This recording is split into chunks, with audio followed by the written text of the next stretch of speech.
Just do it! Don't let your dreams be dreams.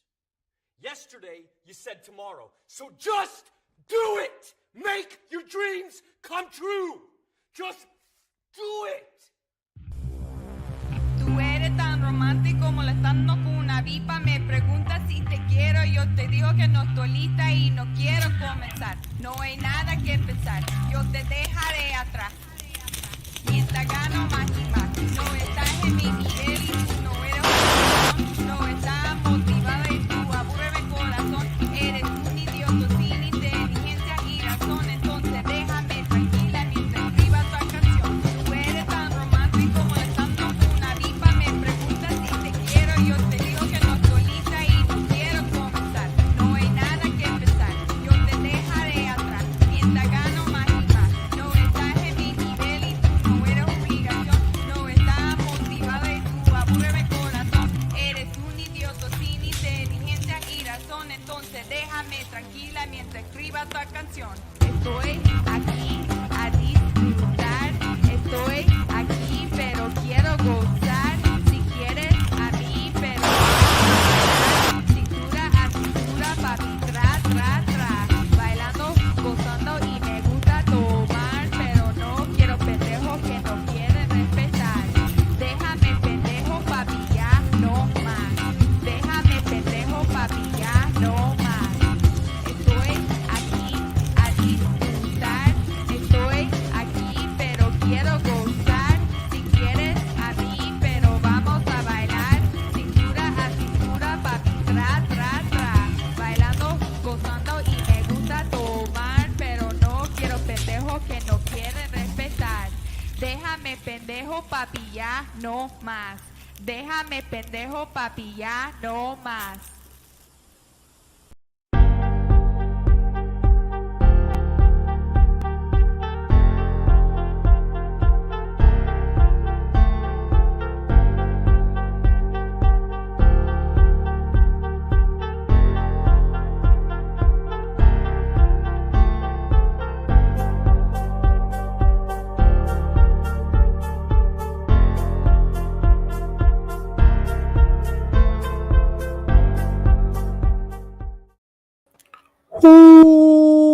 What is up, mi gente? It is your boy Lou Martinez, aka Big Chief Burrito, live with you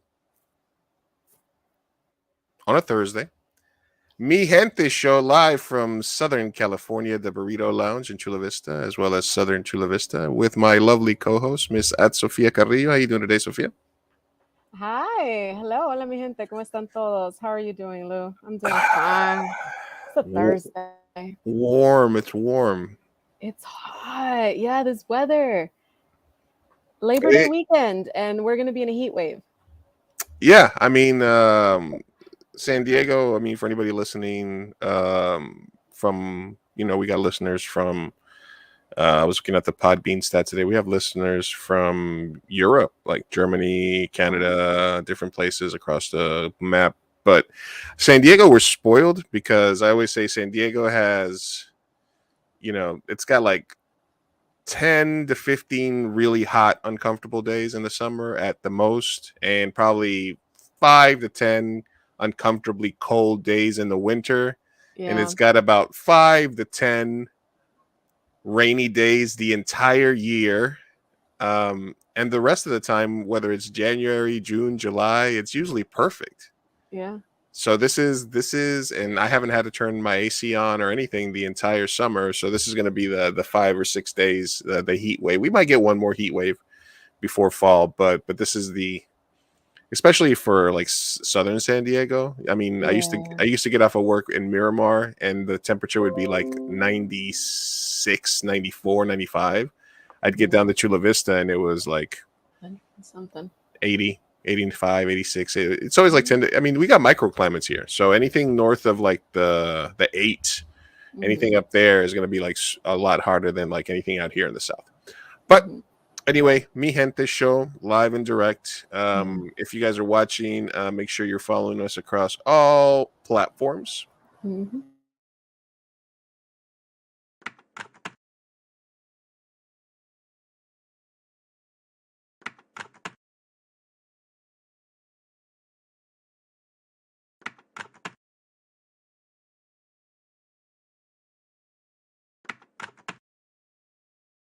And thank you to everybody that's listening across all podcasts. If you are listening to this, make sure you are following, like, give us a rating.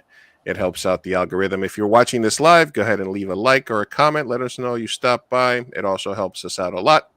And as always, it's two Latinos and a microphone, or reacting to news and culture from a Latinx perspective. So, any personal news or stories to report on from your end, Miss Sofia? I'm trying to think of something. Nope, just a lot of dog stuff this week, but nothing particularly interesting. What about yourself?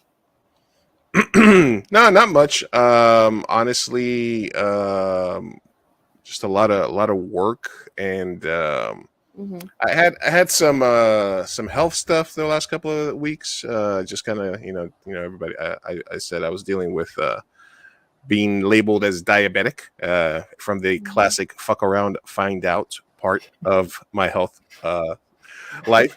But that seems to be going pretty well. And everything else, it's just trying to keep the dogs. It's hard having a dog during the summer because there's certain days you can't take them out, because their paws and the concrete and stuff like that. So, and I haven't had a real fluffy dog in a while, and he's kind of going through it, Oof.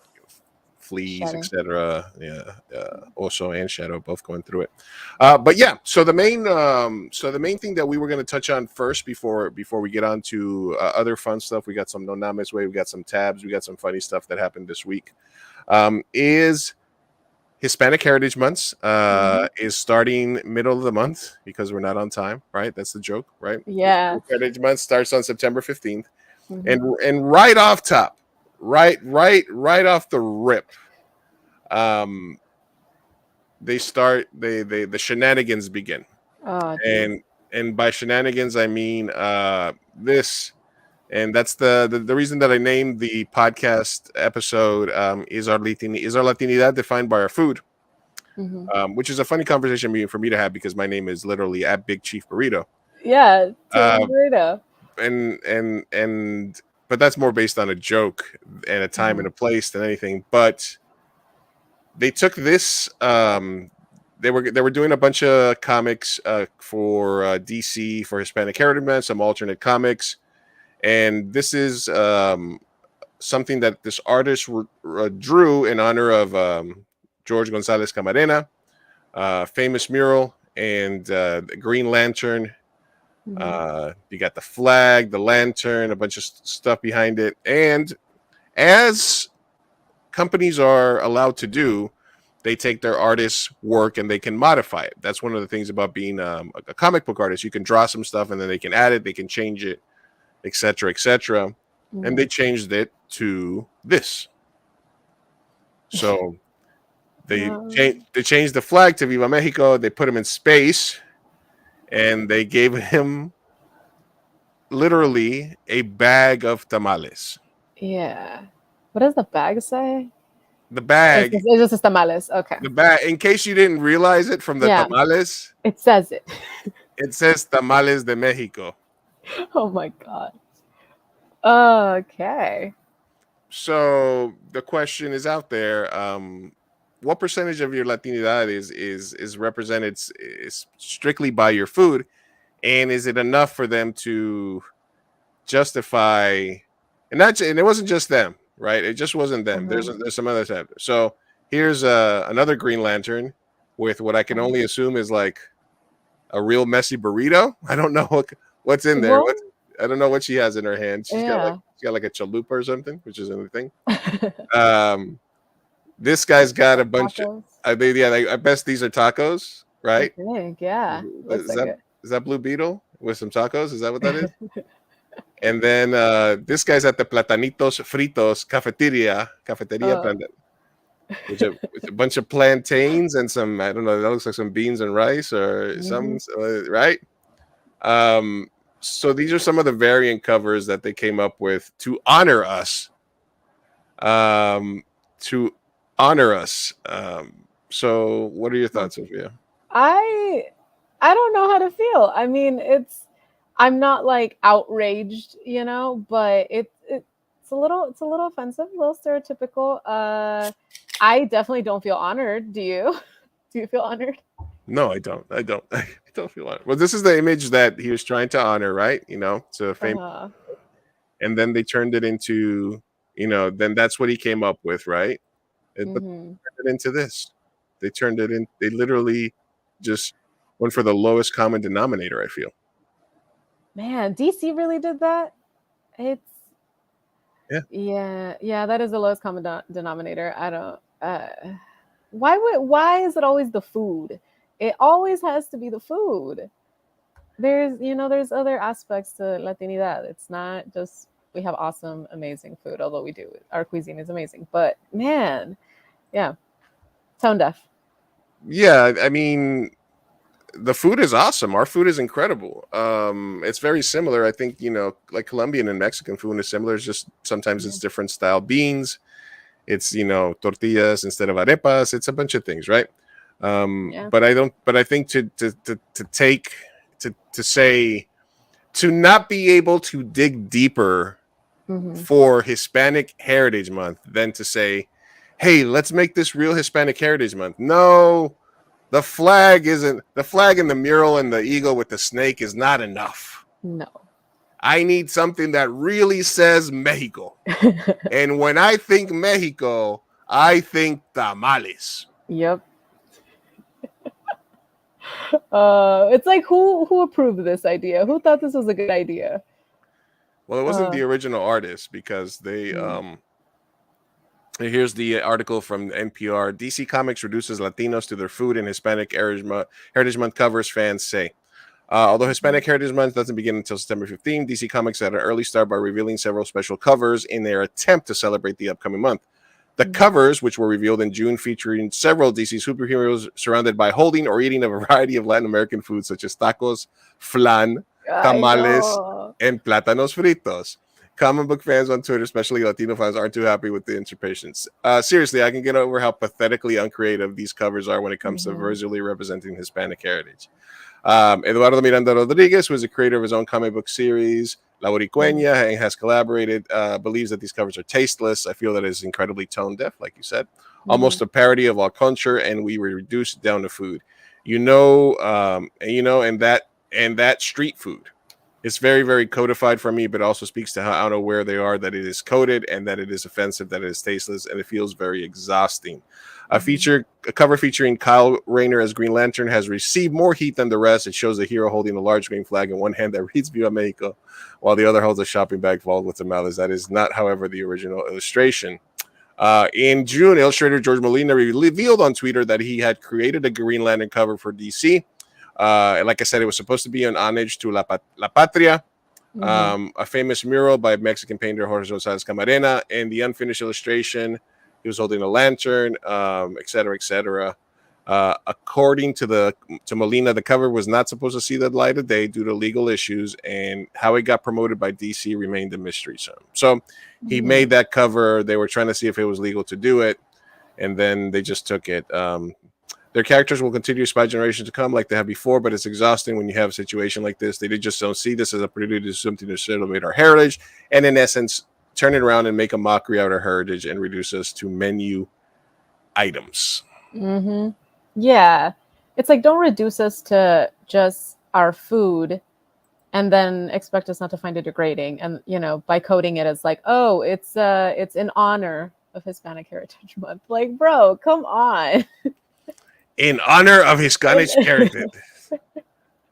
Oh my God.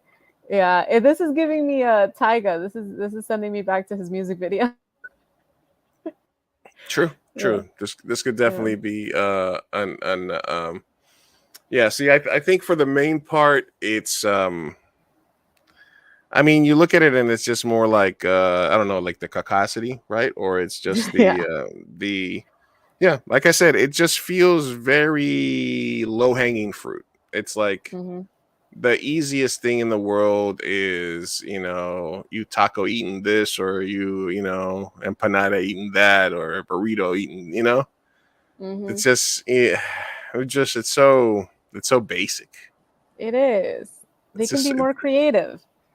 Like they could even be more creative if they were trying to be racist. Like like you can be more creative either way. You could be more creative. You You could Mhm. be, I mean, like I said, it's almost like, and I've said this before, I don't mind the fat jokes if it's original and it makes me laugh. Yeah. But if it's like basic, like, are you gonna, hey, yes, Lou, I am gonna eat that. Or if it's just Yeah. like, oh my God, you're so fat. I just don't feel that I respect it from a joke standpoint, right? Yeah, because it's not funny. It's not funny. If it's all Like, at right if least it's make it funny. funny. Yeah. Yeah, and then you got to remember that I'm from the generation A where generation. the generation where and this is why Gen X is kind of like the last fight against I don't want to say wokeness, but political correctness and that sort of Mhm. modernized movement is because we prided ourselves on having thick skins. Mhm. So when we say the 80s and 90s, it was different in terms of like, no, that was a thing. If you had a limp, you were limpy. you know if you were Yeah. fat, you were fat, you were fatty.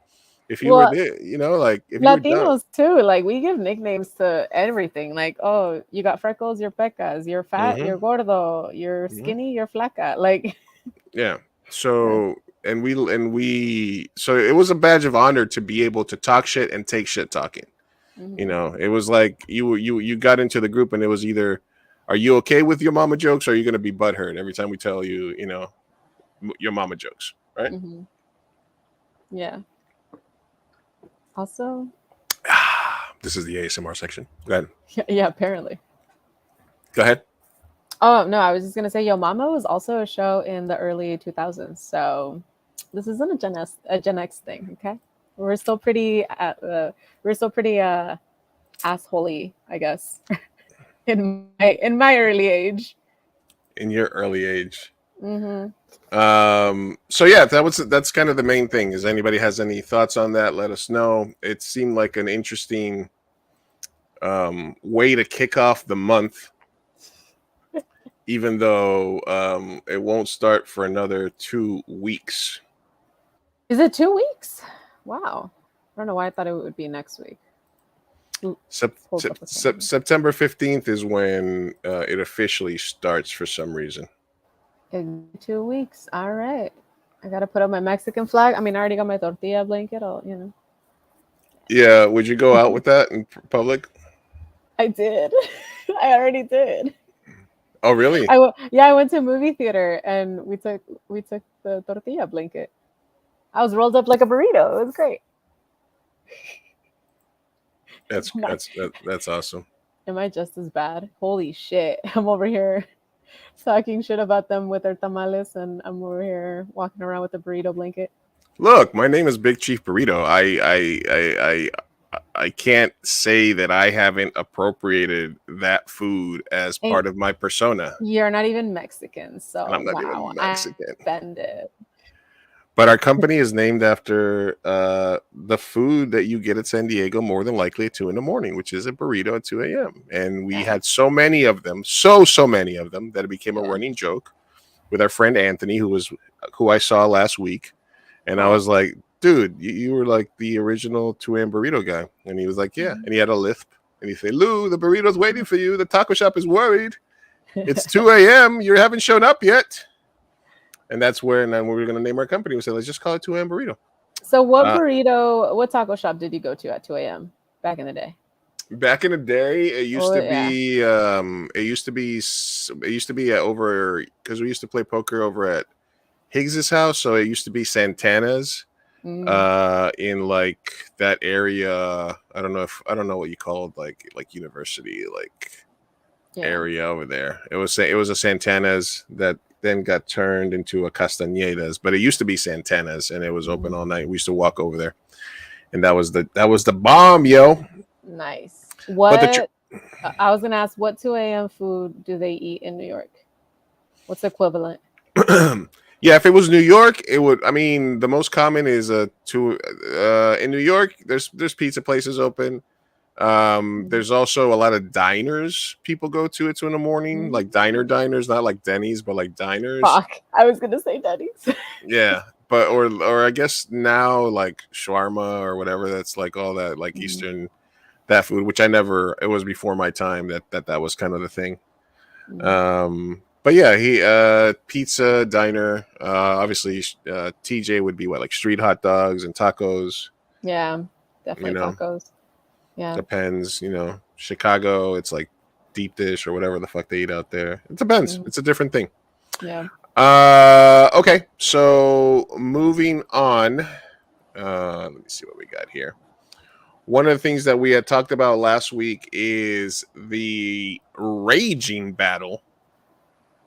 Yeah. The raging battle between lesbians and the more progressive parts of the LGBTQ movement.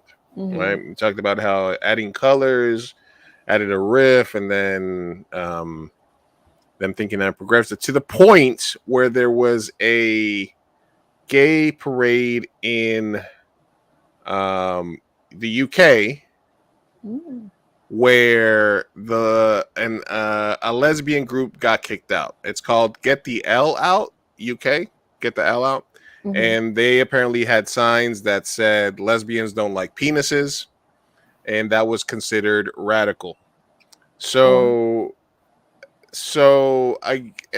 think this is probably propaganda, because I think one of the things that they're saying is that lesbians are being told that unless they date trans women, this seems like Fox News stuff to me, right? Like, this sounds propagandish. Yeah.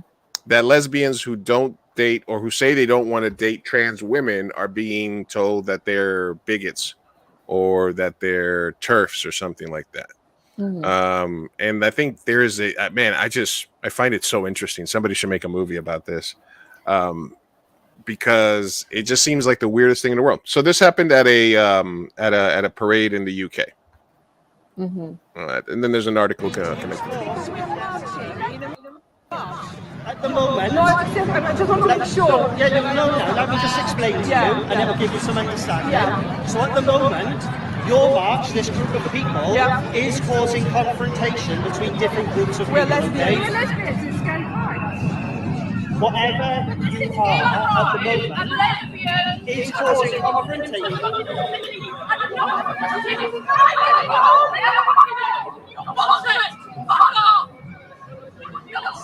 March yourself. We don't want to do that. We want to give us your choice. So what I'm telling you is to make sure it's safe. We are going to remove you from the road. And I want you to do that on your own report. I want to make sure I understand that you're removing lesbians from the activity now. Yes, that is what's happening. Okay, why? For safety. For your safety, and other people's safety. That's why you should be able to protect them. So you should be able to protect them. About the reasons why at the side of the road, because otherwise you are going to be removed from the road. All right, yeah. So they removed the lesbians with the offensive signs that said lesbians don't like penises. The Pride movement no longer. Yeah, so that was the. And then there's a lot of reaction. This is what the T has done to LGB. Oh. Sheesh. E. Yeah.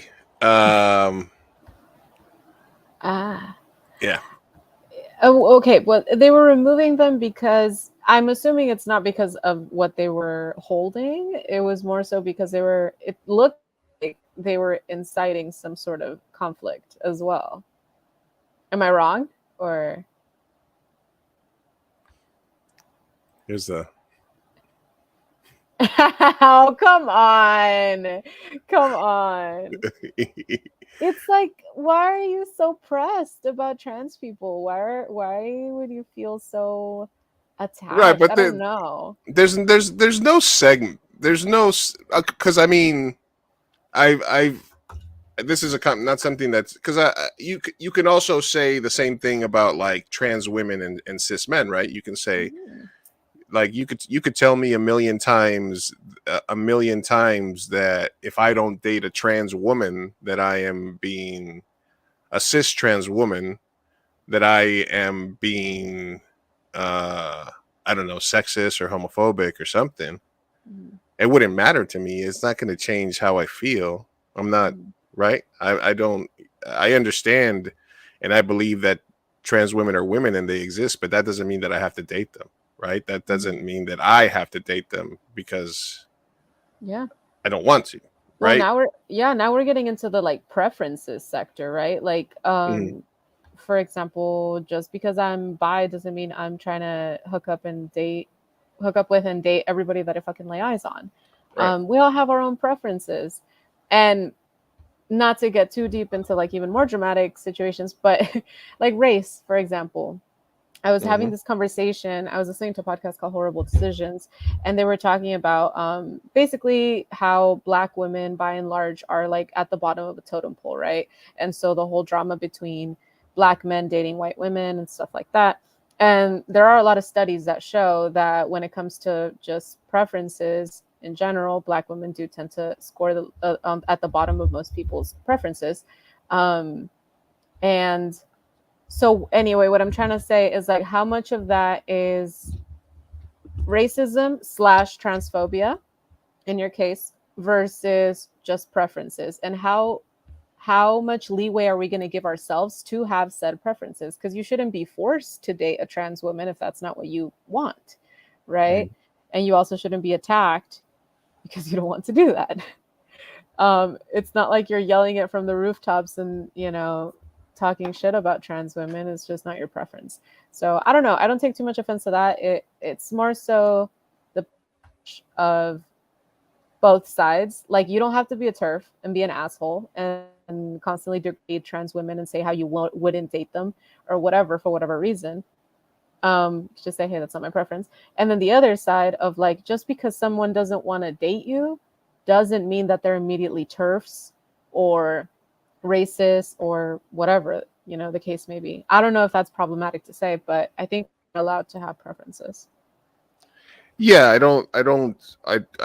I wouldn't even, I mean, it wouldn't, that's like where I would be like, yeah, no, I don't really care if that's problematic to say that, but it's just, that's a personal preference. Mhm.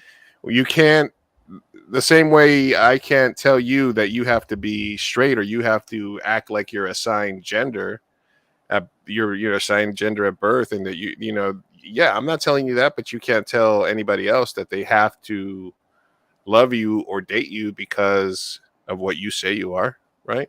That's kind Mhm. of like, I understand that might sound weird or sound like not 2022 language, but I feel Mhm. that that would be where I would be like, you get a little too far there. Yeah. I'm with trans men are men, trans women are women. I'm not going to Mhm. dead name anybody. I'll try to use correct pronouns. I'll try to do all the things that I have to do. I will, uh, identity affirming healthcare saves lives. Mhm. Trans kids are kids. I myself do think that if I had a kid, I try to advise them to wait until they were a little bit older to do anything that would be body altering, simply because I know that when you're 8, 10, 12, and between 15, 16, 17, and before until your frontal lobe finishes developing at 25, you can really change a lot about what you feel. But I also understand that if you grow up and you know what you are, and I wouldn't know that because I Mhm. felt like who I am my entire life. So I wouldn't know how it feels to be somebody that's 8, 10, 12 years old that is told they're a boy but feels like they're a girl. I don't know how that would Mhm. feel. So for me, it's very easy to say, well, wait till you're 18, 20, then get the surgery and don't get hormone treatment and don't use binders and don't use all these other things, Mhm. because I've always felt the same way, but it would be impossible for me to say how somebody else should feel. So I don't know. I can't. I'd have Mhm. to be in somebody else's shoes, and that's impossible. So I'm with all that, but I do feel that that part of it is a little propagandist, because Mhm. I don't think that there's any. I mean, maybe you say that, push as far as you can, and then bring it back a little bit. That seems like you know what I mean. But I don't really think that there's anybody that's writing down, if you're a full lesbian woman and I come up to you and say, "Hey, guess what?"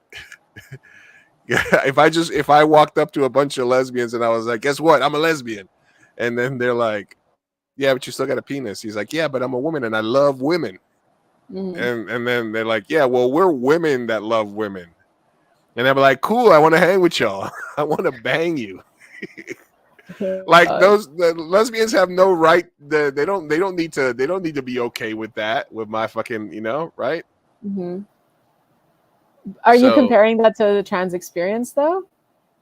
No, I'm just saying that I what I'm saying is that I have no idea what the trans experience is. Mm-hmm. So for me, it's very easy to say, hey, just wait till you're older to transition, do this, da da da da da da. Try to live with yourself. I mean, I know a lot of the hardcore gay thought processes, that's anti-trans is saying you don't have to be that drastic. You can just live in your own body and just be attracted to your same sex.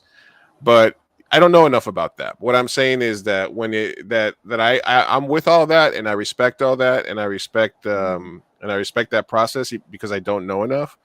But I feel that when you start, I feel like it's not real that they're going that far. I feel it sounds like propaganda. It sounds like a scare tactic. It sounds like something that somebody would say in anger. Oh, they want you. They want us all to date trans women. They want us lesbians who hate dicks to date trans women with dicks. Yeah, that's their agenda. You know what I mean? It sounds like what a lesbian speaker would say on the, on a pulpit. Yeah, raging like against. When gays were just trying to fight for gay marriage, and they're like, "Well, they're going to turn your kids gay, and they want everybody to be gay." And how about marrying a donkey? Yeah, is that okay? And you're like, "Oh my god." Just a little bit more background on that. The lesbian group Get the L Out UK, founded to protest gender ideology and the pressure on same-sex attracted women. See, this is the thing. And the pressure on same-sex attracted women to date trans women. Whoa. Joined Pride Simru yesterday to make their voices heard amid a sea of hostility. Ever since the trans movement decided that lesbians who reject sleeping with trans women and are somehow morally deficient, same-sex attracted women have been harassed, defamed, and abused in the name of trans equality. Get the L Out represents those old-fashioned lesbians, Birkenstocks, and I'm talking gym teachers, and don't knock the Berks, okay? That reject. Get the L Out.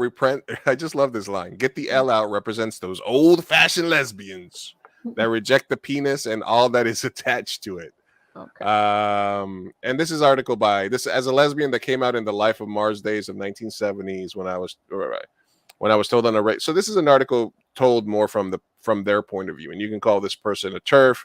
But basically, this is their side of it. The hostility towards any lesbian that stands their ground amongst the new cool queers. Okay, this article, just so you know, this article was actually retweeted by JK. Oh, Joe, come on, Joanne. But listen, we got to look at both sides of everything, right? We got to take a look at it. So yeah. So you can sort of get an idea from this. The first few sentences right there. The pressure on same-sex attracted women to date trans women. I don't know how much of that there is. I don't understand. No, I don't think so. That's what I was gonna say. I'm like, who's pressuring you? You sound like someone's pushing you up against the wall and like forcing you. Like, are people kidnapping lesbians and forcing them into relationships with trans women? Like, it's the panic is like, it comes off as very like also right wing, like, they just panic over everything, blow it out of proportion, and they just fixate. And it sounds like they're really fixated on, I don't know, who the fuck is forcing you guys to date anyone? No one is fucking forcing you. You just feel attacked because in this case, trans women are the less privileged, let's be honest. And so now that, they're pushing for equality, what, you feel threatened? Like, calm the fuck down, people. Jesus. I mean, if what you really want is for them to have their own movement, then say that. Yeah. Just be like, listen, I want to separate the trans movement from the LGBTQ movement. It never did make sense to me that they just, instead of having their own movement, they were just like, let's just keep adding letters. Yeah, well, it did become that's another argument that could be made, is like, how inclusive are we going to be? Because like how we talked about last week as well with the adding the black and the brown colors to the pride flag, There's a lot of people that aren't with it, and it's like because it's a racial issue versus a sexual orientation issue. And then yeah, you could argue that trans and non-binary folks are more gender oriented, you know, body dysmorphia type, as opposed to sexuality, because a trans woman could be a lesbian or they could be straight or vice versa. So yeah, I don't know. That's a whole nother debate. And you know, now that you mention it, one of the things that I thought about as well is that this is similar to how they say, oh, they want to add pedophiles to LGBTQ. They, you know what I mean? Like that's another talking point where they're like, they don't just want to stop at trans. They want to normalize people who love kids and shit like that, which is, again, I don't think that there's anybody seriously saying that you should do that, right? No, it's the slippery slope fallacy of like, oh, well, now they want to fucking, you know, bring, now that furries are here, it's like fucking, what is that? Not pedophilia. Bestiality and like all this shit. And it's just like, okay, no, it's not that slippery of a slope. Calm down. Also, two questions here, but this is when I did the logo editor, this is one of the suggestions they had for me, Gente Show, just so you can know. Oh my god, no. Did it automatically, like it was just an automatic it was just like it was like a bunch of different options. So I mean they gave us stuff like this too, like Mi Gente Show. Mi Gente Show. Yeah. Oh, that cool. Mi Gente Show. Oh no, namez. Oh no, namez.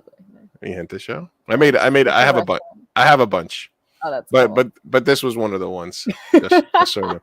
So for Hispanic Heritage Month, I'm going to keep this one up for the rest of the show. Oh my god, no, you are not. Are you? Well, I was kidding. We'll change it to another one. We'll change it to. Oh, there's so many. I love them. Yeah. All right, let's go with this one. That's cool. That's cool. Yeah. I like it. And second question, what would be you're going to a furry party with your new fiance and you can't let him down because even though he's perfect, his red flag is that he's a furry. Or she's a furry. You have to come up with an outfit. What is your fursona? I'm immediately thinking of like a unicorn type situation. Yeah. I think you're a little rookie for. I don't know if you're gonna go unicorn right off the bat. I don't think you step into like a fursona and you're already a unicorn. I think that's like 5-10 years in the furry game that you can be like. Is this some experience shit? Okay, I think so. I don't know. I'm a noob. Maybe like a Care Bear type deal. Orange Care Bear. Orange Care Bear. What would you be? My fursona, I don't know. I guess it would have to be some sort of bear. Although I've been told I'm not hairy enough to be. I was thinking you're not. You're a seal. Otter. I believe it was otter. Otter. Wow. How do you know the terminology better? I'm a chubby otter. Yeah. I'm not hairy enough to be a bear. Yeah. And I think I'm too old to be a bear now. I mean, definitely was never. You could chop me in half and I still wouldn't be small enough to be a twink. So no. You know what I mean? No. Nope. Hey, I know the terminology. I know. Yeah, you're hip with the gays. I'm hip. Two and Burrito loves the gays. So I think I would probably be some sort of like polar bear, maybe. Although white for a fursona, that could get messy. Yeah, that could. Oh, yeah. You don't want white. What? You don't use unicorns and you don't go polar bear because that's too hard to upkeep. You need to think simple, guy. All right, fine. Maybe alligator. On the topic of who you would date versus not, would you ever consider dating a furry? Listen, like I said, I would date pretty much anyone depending on other factors. Like I would date a Republican girl. I would date a Republican girl. Oh God, we would not be friends.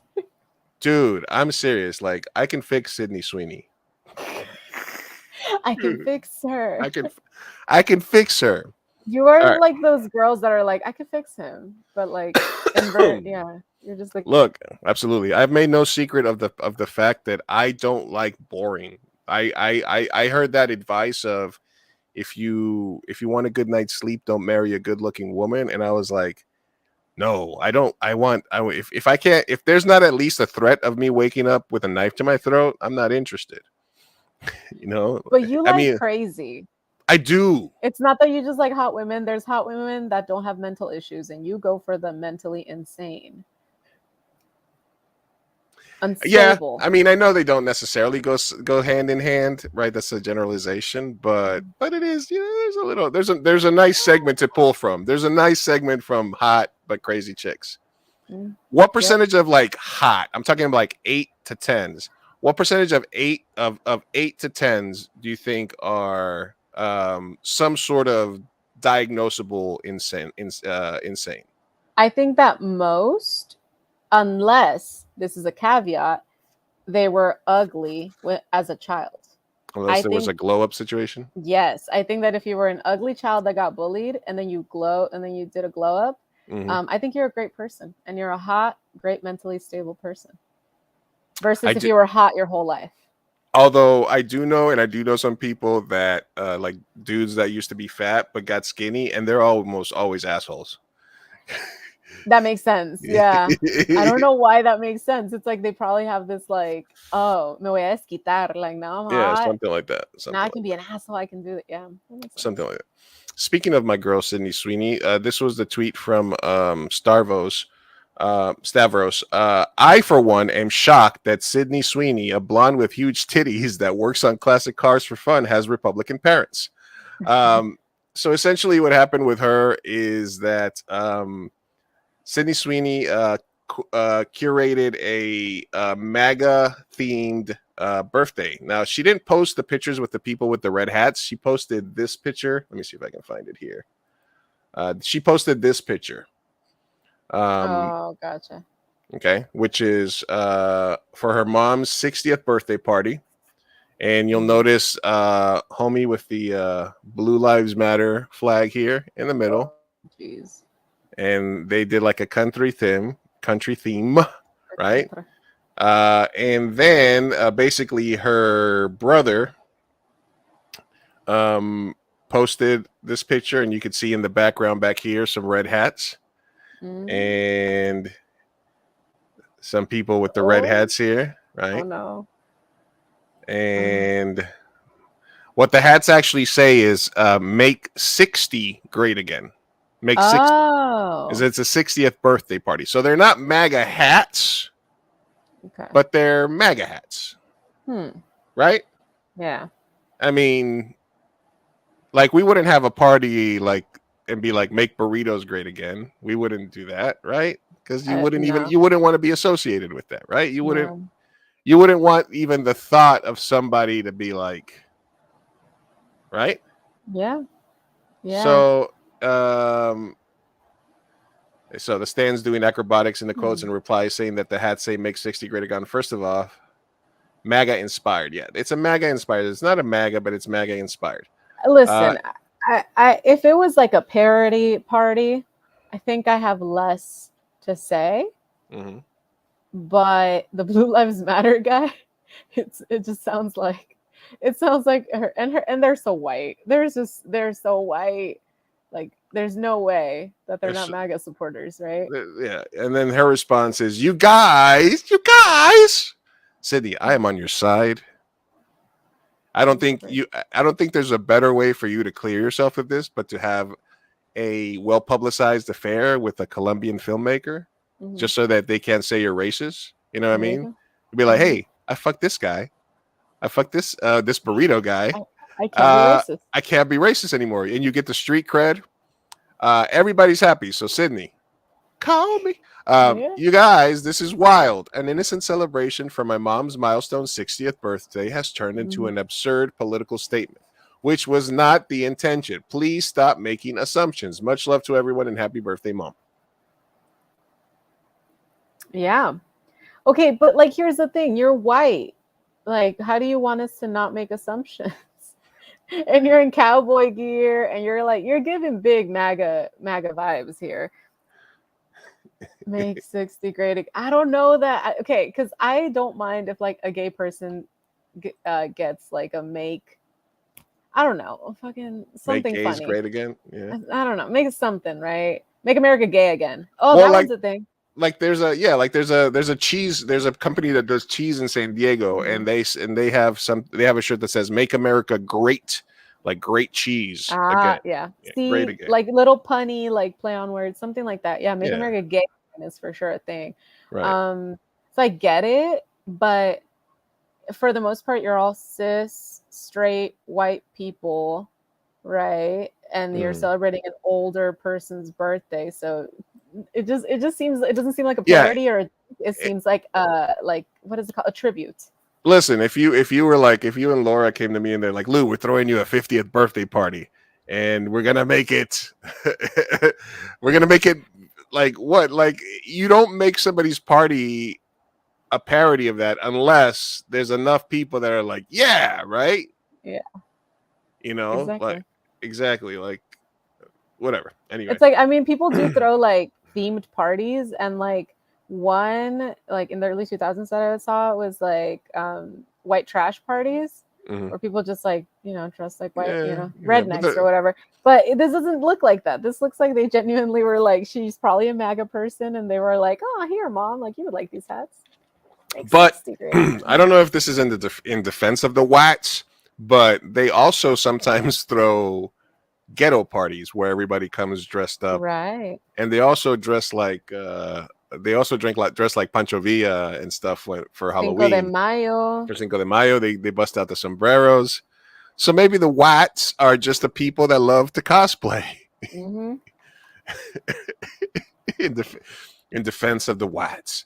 How I became a Latino reactionist right-wing podcaster by Lou Martinez. Yep, there you go. If we went like full hard heel turn, like actual Latinx reactionary, we would like how popular we would be. They're craving it. It's so easy. What about having big boobs means Republican? Okay. As a blonde with two titties, I confirm I also have Republican impairments.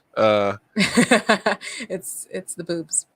And of course, the internet claps back. You could have made your point of being unsurprised without objectifying her and blasted in on her baddie. This is gross and weird. Oh God. Now, what do you? It was a joke. What do you think that this is enough to get her canceled? And where are you at with the whole canceling people based off of their political ties, I guess? I myself am look, if I never found out that, or I never wanted to know about Chick-fil-A's political affiliation, right? Yeah. But finding out about the stuff they do made it a lot easier for me to make a decision on stuff like that. I've had this conversation with actors. I had this conversation with Randy and Merrick on the other pod a couple of times, and I was like, how do you separate, your work? What if there was like a super MAGA producer or something on set, or what if, the director was spewing a lot of shit? What would you do? How do you separate that? So I myself try to separate those things. I try to separate the art from the artist as much as I can, unless it becomes something that they cross a line that I can no longer respect them.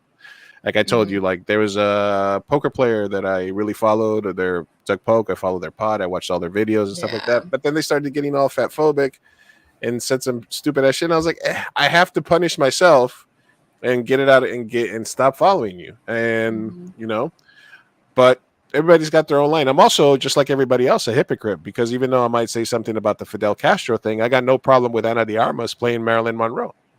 Yeah, but that's an overcorrection to some extent. To some extent. So is she a good actress? Does she do a great job on Euphoria? Did Gina Carano, the lady from whatever her name is, Gina something, right, from Mandalorian, that turned out to be super MAGA, did she do a good job on her show? Yeah, I don't think she should have gotten canceled for her political views or taken off the show for her political views. I don't think she should be taken off of Euphoria for her political views. I don't think that's So no, I do not think that people should be canceled because they are either of one party or the other, or because their parents are of one party or the other. It's like if she could have thrown her parents a Fox News party, it would have been the same shit. Yeah. Her mom is 60.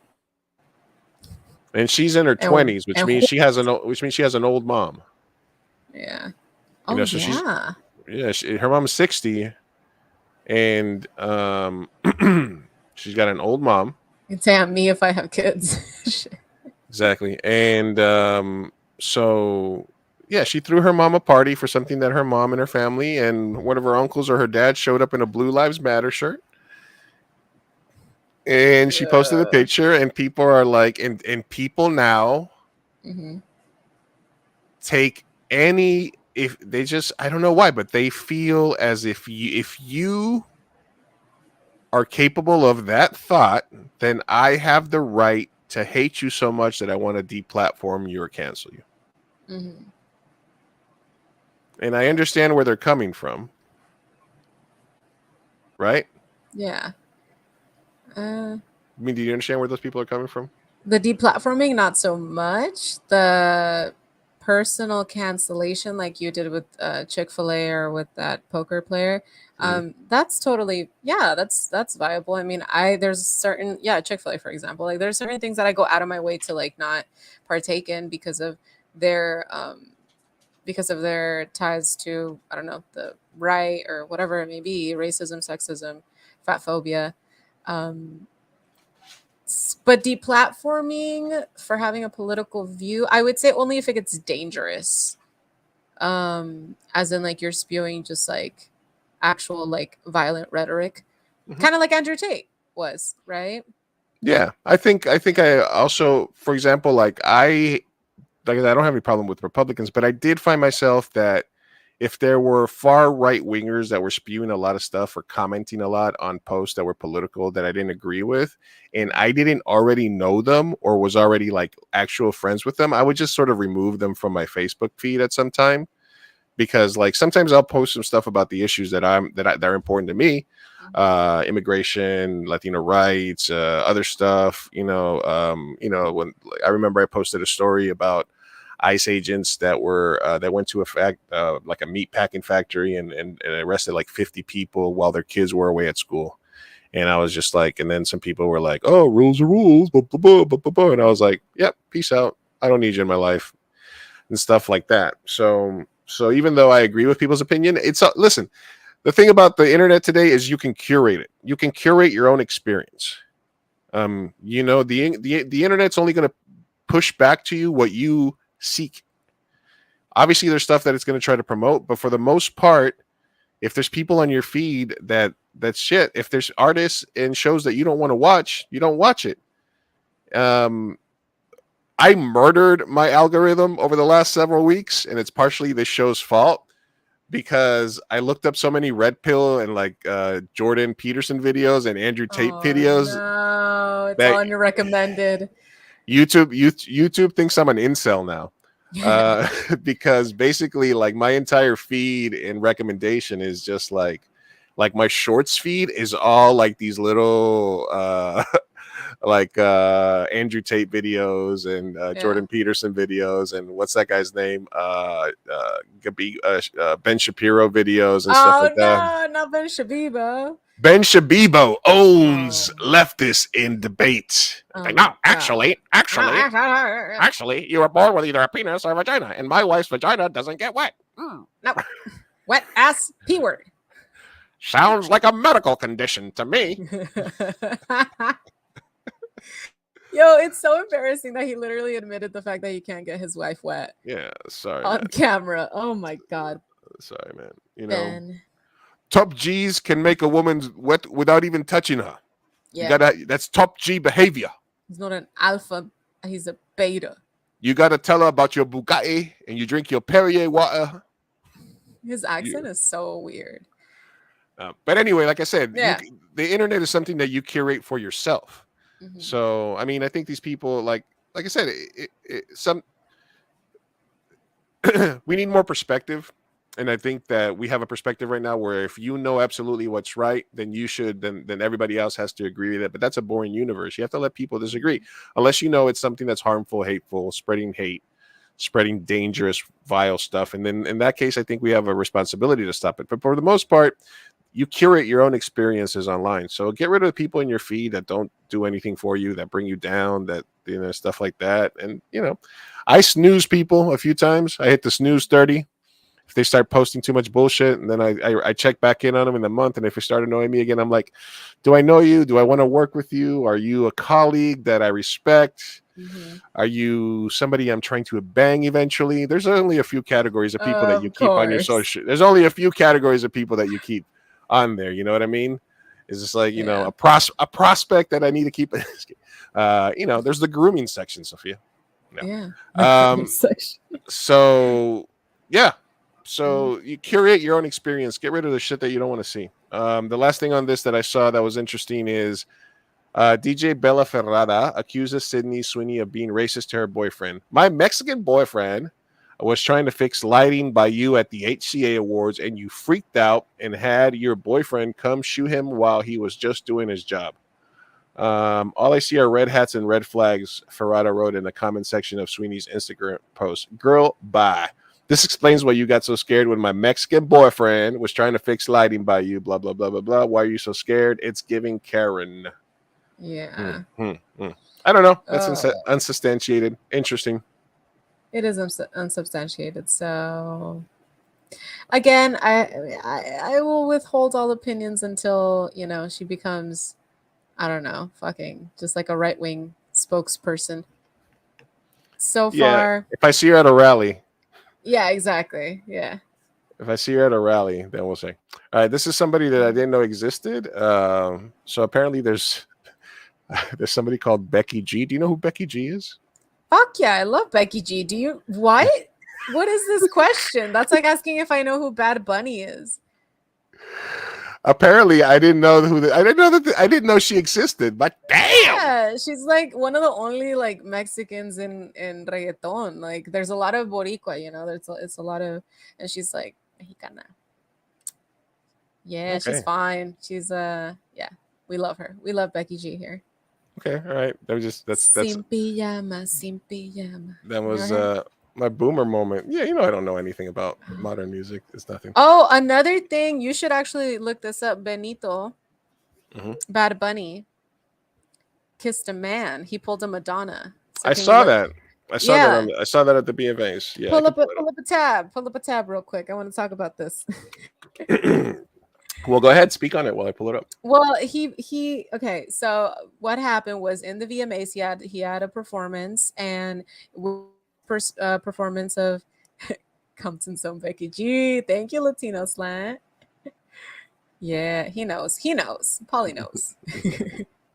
No, so in the VMA performance of Titi Me Preguntó, he kissed a female and male backup dancer, and the internet went fucking wild with a response. There was a lot of the traditional Latinos who are like, homophobic. And then by and large, his fan base were very supportive. Yeah. And yeah, I mean, I personally, my take is it was hot. I mean, but I love me a bisexual man. I know I'm in the minority because a lot of straight women and even bisexual women, just women in general, really dislike bisexual men. It is very sad. I feel very bad for them. I think I talked a little bit about my social experiment a while ago. And yeah, so you guys just let Bad Bunny do what he's gonna do. It's fine. And I do love partially the fact that it's like a Madonna moment of our generation where it's a reggaetonero, kissing a man and a woman. Like who would have thought that? I feel like he's done so much to progress Latinidad within, the genre of not only reggaeton, but Latin pop. Like he's just everywhere. He's like a deity at this point. And he did the crossover without having to speak English. Like he is one of the only artists that has done sort of a crossover, I guess, and is really big in the United States and worldwide, but he's never spoken English, like in his music. So yeah, no, the hate that he got was there he is kissing the dancer. I mean, it was a full lip kiss. Did he slip a little tongue in there, or was it mostly PG? It was very quick. It was a quick peck, very PG. But I like the one. Is that the Madonna comparison, like side to side? That's pretty cool. MTV VMAs. Yeah, a Madonna comparison. I think I saw that on Twitter. Let me see if I can find that. Nah, it's fine. But it's what's your well, I mean, oh, there it is. There it is. Here we go. There we go. Oh. Yeah, I told you I'm good at the internet. Boom. There she is. Yeah. Bad Bunny referencing Britney and Madonna's infamous MTV 2003 performance at the wedding theme. So 2003, 2022. So the gays are 19 years behind.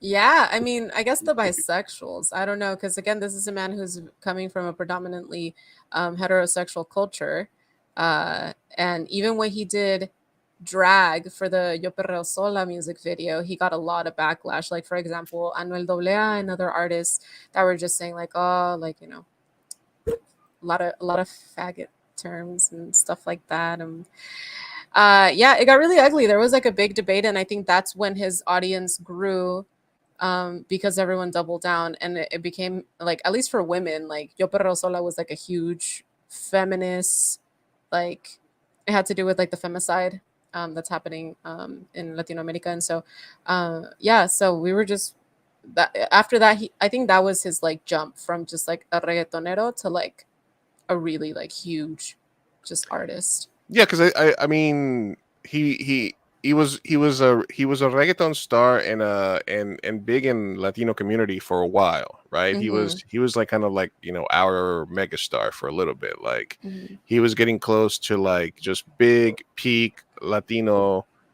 fanfare, especially major cities, you know, Miami, New York, LA, and big in the party scene, you know. And then all of a sudden he gets into like the J-Lo, Shakira, Selena, Super Bowl. You know, yeah. So and he's on Narcos, then he's on Bullet Train, he's getting crossover, and all the while he's staying very humble. His concerts in Puerto Rico a month ago, right? They were like legendary. Like even there was memes of his after parties, his after parties. There's, you know, it was insane. Basically shut down the island. So he's basically gone from a local star, a reggaeton star, a Latino star, to a mega star. That's right now matches any superstar level that I ever saw. Like, you know, she hasn't won an Oscar. He hasn't won an Oscar. He hasn't married Ben Affleck yet. But I mean, he's getting close to like J-Lo status. I mean, right? I mean, yeah, no, he is very close to legend. And I love the fact that he started off as like a very like macho, masculine trap artist. And I read this article where he said like, well, yeah, that's what I had to be at the time to, you know, come up. But then once he hit, you know, the megastar, well, not megastar yet, but like superstar status, that's when he started. Yeah, that's when he did Yo Hago Lo Que Me Da La Gana, and now Un Verano Sin Ti. And so, yeah, I love when artists get big enough to the point that they can finally be themselves. So.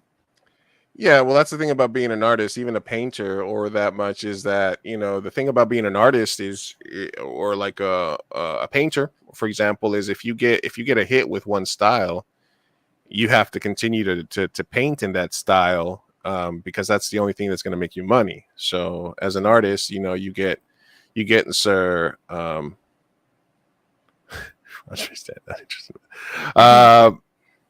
So yeah, so if you get pigeonholed into one style and all of a sudden you get gained, it's almost like they couldn't deny his fame, you know. Mm-hmm. It's like he was a Latino star, but he busted out of just the genre and the music genre and the Latino genre to superstar level, mm-hmm. to where everybody's playing it. He's an A-lister now. He's in movies and TV shows. Mm-hmm. He can pretty much probably pick his next project. He can pick whatever he wants to do, you know. I mean, if he really wanted to, he could come on this show. You know, he's allowed. Yes, please. That would make my day, week, life. Make Bad Bunny, Baboni. Baboni, vente pa acá. Let's reach out to Baboni. Vámonos. Baboni. Arríbate. Well, But yeah, All right. anyway. How does it feel? You turned 28. Yeah, I did. Yeah. How does My it bones feel hurt. to know that you're 3 years too old to date Leonardo DiCaprio? Oh man. I missed my shot, man. Leonardo DiCaprio and Camila Morone break up after 4 years. Now, and the reason this is interesting, this is a chart of Leonardo DiCaprio. Leonardo Look at the DiCaprio. chart. Leonardo DiCaprio. So this here is Leonardo's age. This is from 24 to 44, and then this is Leonardo's girlfriend's age. So when he was 24, he was dating 18, 19, 20, 21, 22, 23, back down to 20, 21, 22, 23, 24, 25. That's Leo's age limit. Back down to 23, 22, 20, 21, 25, 24, and then he's been with his current girlfriend since she got to 25. and now she's turned 25 and the relationship is now over. So the kids born today are there's a lucky girl being born right now that's going to be that Leo's going to that Leonardo's going to date when he's 72 years old. Oh man, I missed the boat, didn't I? Damn, you missed the boat. You could have been somebody. Now we talk a little bit about sort of the overreaction to age gaps that kind of pop up all the time with Hollywood relationships and stuff like that. There's some that are obviously creepy and what have you, but there's a difference, I believe, in age gap and grooming. Grooming is, I believe, like the whole comedian guy that was 50 and married a 24-year-old. He's like my longtime girlfriend, and he met her at a game night at his house when she was like 15, and they started dating when he was 18, right? Grooming, I think, is defined as knowing somebody from when they were in their formative years, teens, like the Ezra Miller stuff, where they met the person at the protests for the pipeline, and that's when she was like 15, 16, and then all of a sudden she's 18, 19, and she's living with him and stuff like that. There's a difference between that and I think a 20, 22-year-old person dating an older person that's a celebrity or rich or established or like a athlete or stuff like that, right? Do you feel that those are two separate things and that they shouldn't be looked at in the same lens? Sadly, I feel like this is very specific to the people involved because for example, in some places in Europe, at 16, you're legal, right? And you can go ahead and date a 50-year-old. I think mental maturity and definitely hitting, the point where your brain is fully developed is important. But if I'm going to be a devil's advocate, it depends, because when you're a celebrity, you also still have the power dynamic, right? You can ruin this person's life. And so dating an 18-year-old as a even a 30-some-year-old Leonardo DiCaprio, there's still a very big power dynamic. So I don't know that I would call it grooming, but there's a power imbalance that then you can use against them, right? Right, but Leo's dating models that have probably been modeling all across Europe since they were like 14, 15. He's dating actresses, maybe, that have been in the business for a while. It's beneficial for them in their career. I mean, I'm not going to deny that. Like you wouldn't bum around with Leonardo DiCaprio for 2 years, hanging out on his yacht, going to red carpets. Like even if you thought there was a power dynamic and you felt that it was kind of creepy to date a 40-year-old. I mean, right? There's some sort of cold-bloodedness to that situation if you're looking at it, right? Mm-hmm. Yeah. Yeah. I just think it's different. I just think there's a difference. Although I think I understand when people get freaked out about certain like huge age gaps and stuff like that. And we talked about the fact that the seniors that dated the freshmen, everybody thought they were creepy because they couldn't get somebody their own age. Yeah. But we talked earlier also about preferences. And once you're an adult man or an adult woman, I mean, there's women of a certain age that say, hey, Dizzy Miss Lizzie, thanks for stopping by. There's women of a certain age that love that like young college dudes and younger dudes, right? I mean, the pool boy fetish, totally. Yeah, there's definitely, and then there's women that have daddy fetishes and stuff like that, etc. So I think you have to separate those things. I think you have to separate the people that are creepy and that are grooming, because those are people like R. Kelly, and these are other people that, you know, Ezra Miller and stuff like that. And, you know, cognizant, legal aged adults who are both getting something out of the situation. You know, Yeah, no. there's a dynamic in every relationship, right? Yeah, no, I agree. So that's why I think it's a hard topic to talk about, because it is it should be individualized to whatever the situation is. I don't know where mentally they would be.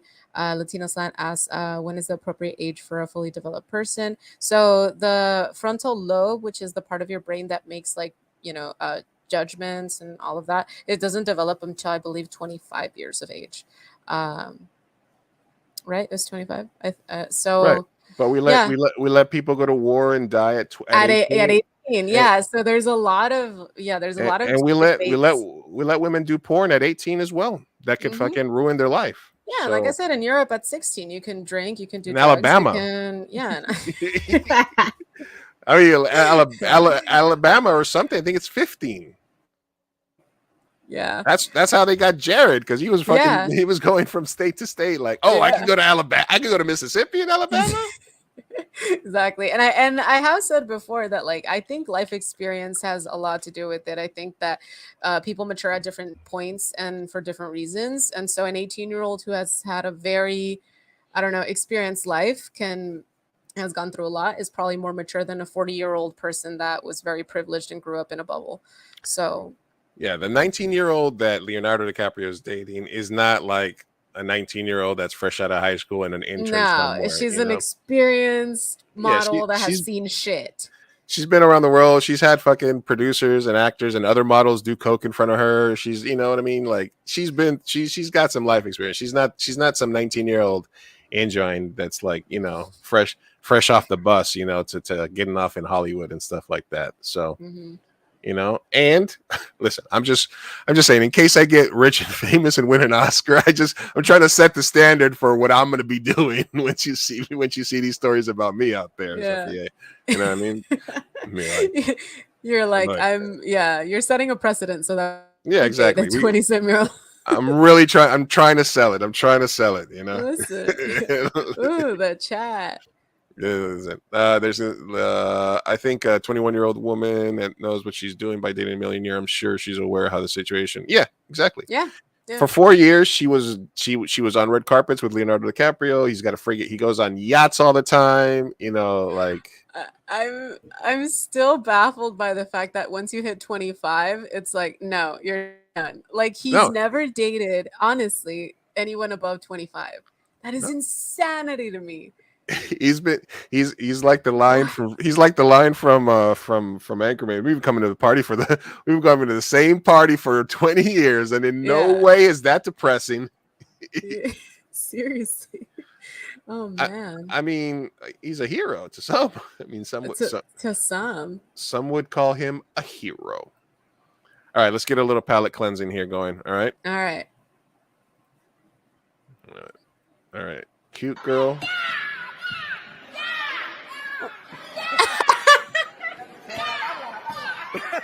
En la tabla, güey.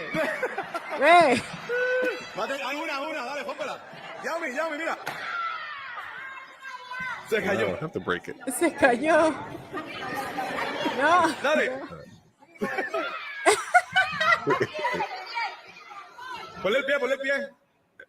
Ah, like that. There you go. She's like, there you go. She's like, I don't like this.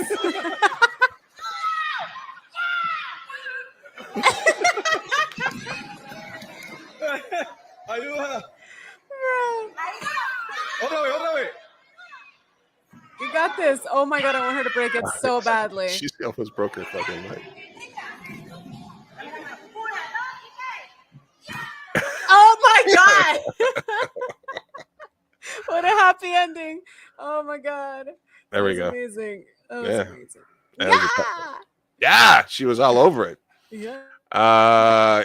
He's my hero. Yeah, Leonardo. Why wouldn't he be your hero? I mean, the guy's rich. He's fucking making great movies. He's, you know, he's turning into models when he turned 25. He's like, next, He's not. By He's and living. large, yeah, he has a clean record as well. By and large, right? He hasn't done anything creepy, crazy, or racist.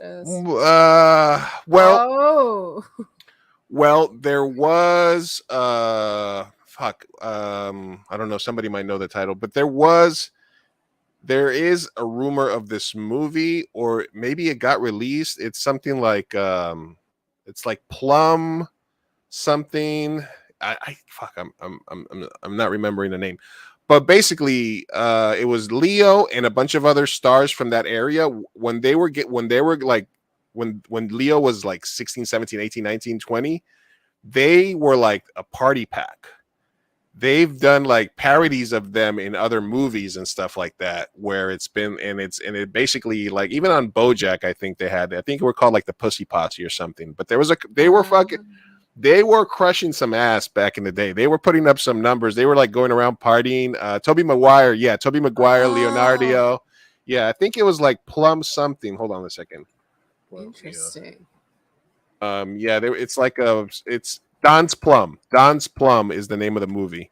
Leonardo DiCaprio, Tobey Maguire, Kevin Connolly. It's basically like a black and white documentary that's basically following them around. But it's kind of like sort of like their life. So I think but that was pre-cell phone camera, Leo, the Slut Bros. Yeah, that was. Mhm. So I think they did do some shady shit back in the day, but probably Slut bros. Yeah. hey. I mean, listen, what else are you gonna do when you're good looking and rich and famous? All right, so this is another story that happened over this last week, and basically Drew Barrymore got in trouble for appropriating. Okay, well here, this is kind of one of those. Tell me what you think, and then I'll tell you why people got pissed off situations. Okay. Okay.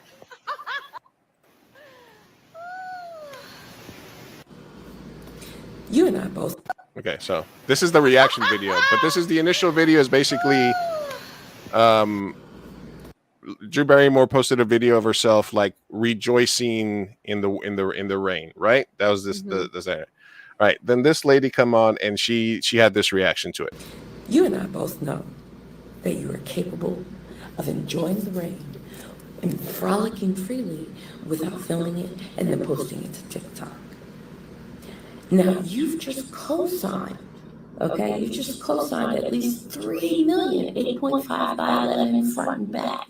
People who just go out of their way to disrespect and dismiss the boundaries that Black creators have set. And now you're one of those people. So, all right, so she basically got mad at Drew Barrymore for posting that video, and that was the reaction. Okay. What did she say about she signed for something creators? What? So basically, you know the whole thing about like what was that? What's her name? Adriana Ray or whatever it is, and she got in trouble because she was basically taking Black TikTok creators dances that they made, and then they were getting 10, 20, 30,000 views, and she was getting 5, 6, 7 million views on it, you know? Gotcha. So she was taking dances that were created by Black creators and repeating them, and she did it on Jimmy Fallon, and then they got mad at her too and stuff like that. So basically the trend is, and it's always been, to take people of colors, Black, brown creators stuff, and then like even like the white remember the thing with like the Black teacher, and he would give each of their kids a specialized handshake right when they came into the classroom, and then a week later the white teacher would do the exact same thing, right? One of those things. So apparently the trend of going out when it's raining and filming yourself was started by Black women. Okay, so there was the trend of posting those types of videos in sort of a like I'm freed, you know, sort of like an exercise in exercising your freedom or exercising demons or whatever it is that you want to call it. The first people that started doing that started the train were Black creators. So what she's saying is that by her going out there and doing that, she's giving a license to other non-people of color, non-Black creators to go out and keep copying and keep stealing from Black TikTok creators. Oof. And at first, it was like the main thing of this was like, people were posting it and saying, I thought this was parody, because it's like, why would you get mad at somebody posting themselves out in the rain? Yeah, that's what I was thinking at first. I'm like, why? What? The tone doesn't match the video, the action here. Right. So do you think it's just, so how do you feel about that? Do you think it's just something completely innocent, or do you sort of agree with her the reactions point? It's hard because it goes back to just appropriation in every form, right? I mean, am I still angry at Elvis for taking Hound Dog from Big Mama Thornton? Yes, of course, right? Like, it's a history of white people always getting anything that's like underground and from people of color, and then after you get a palatable white man usually doing something, then it goes viral.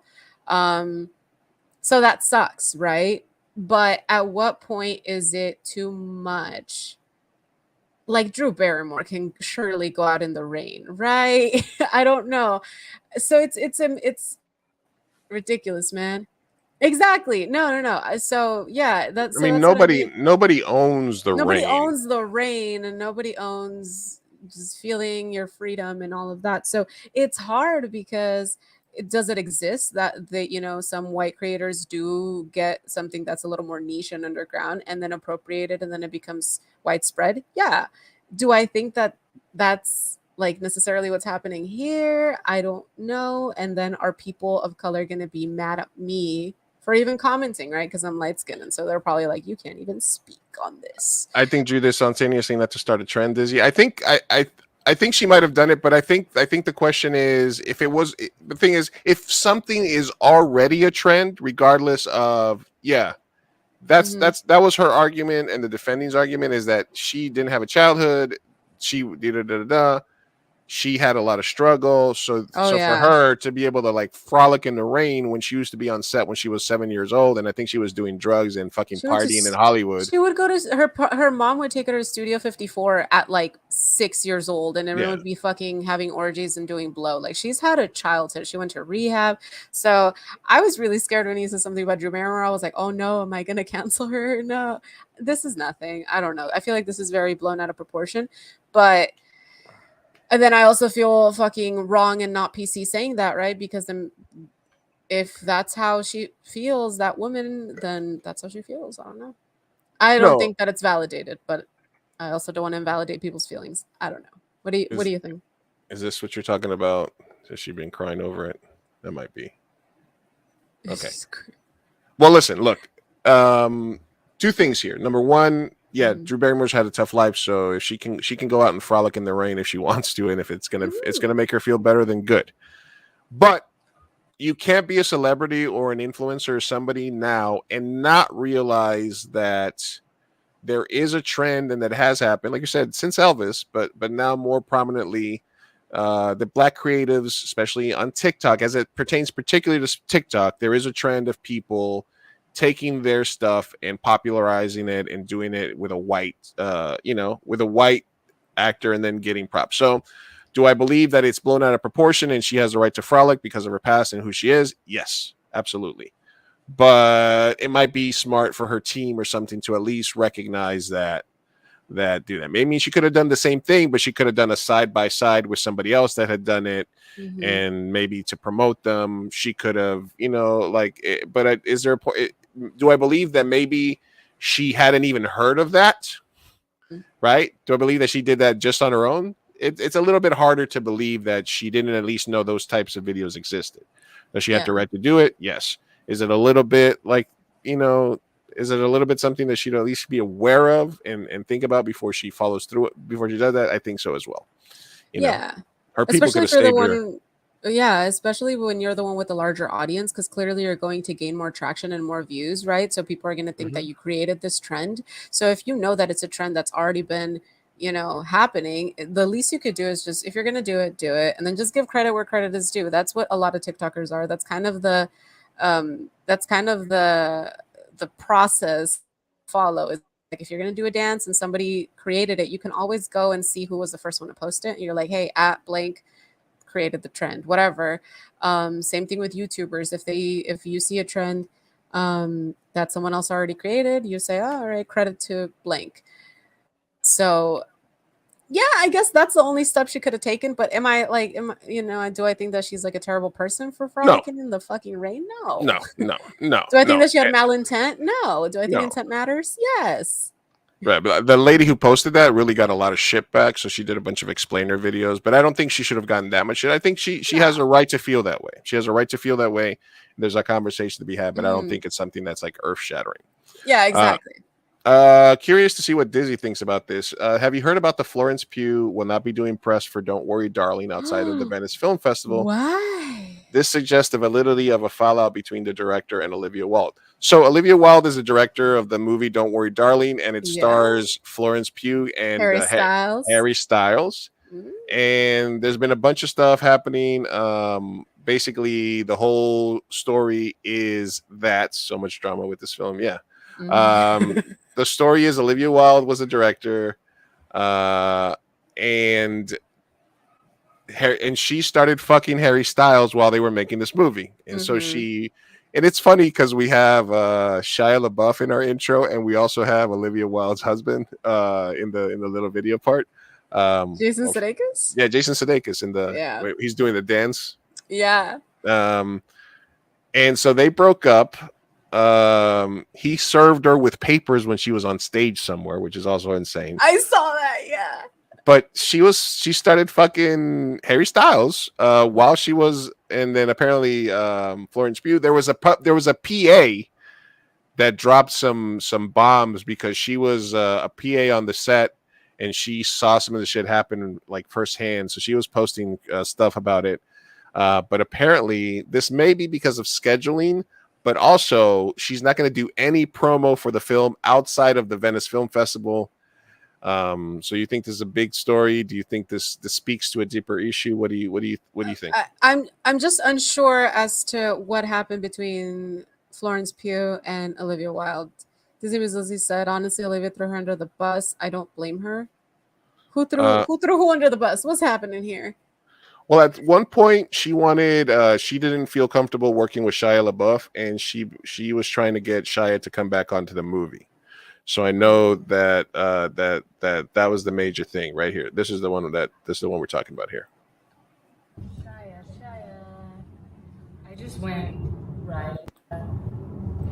Shia, I just went riding my horse, very sweaty, but I wanted to reach out because I feel like I'm not ready to give up on this yet, and I too am heartbroken, and I want to figure this out. And I think this might be a bit of a wake-up call for Miss Flo, and I want to know if you're open to giving this a shot with me, with us. If she really commits, if she really puts her mind and heart into it at this point, and if you guys can make peace, and I respect your point of view, I respect hers, if you guys can do it, what do you think?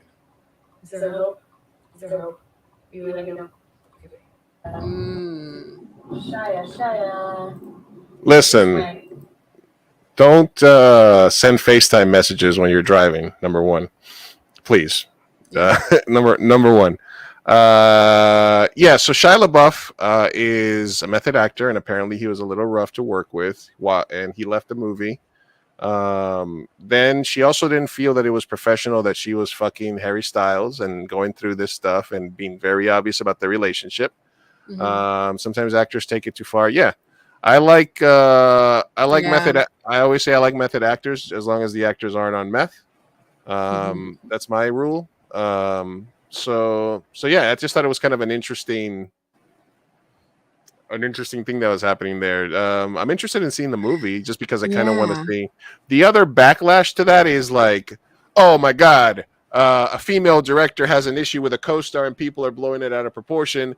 How about all the times a male director had issues with a star and people didn't say shit? So that's kind of like the there's always the thing, and then there's always the reaction to the thing. So the reaction to the thing was people are paying too much attention to this. So you think it's a big deal, not a big deal?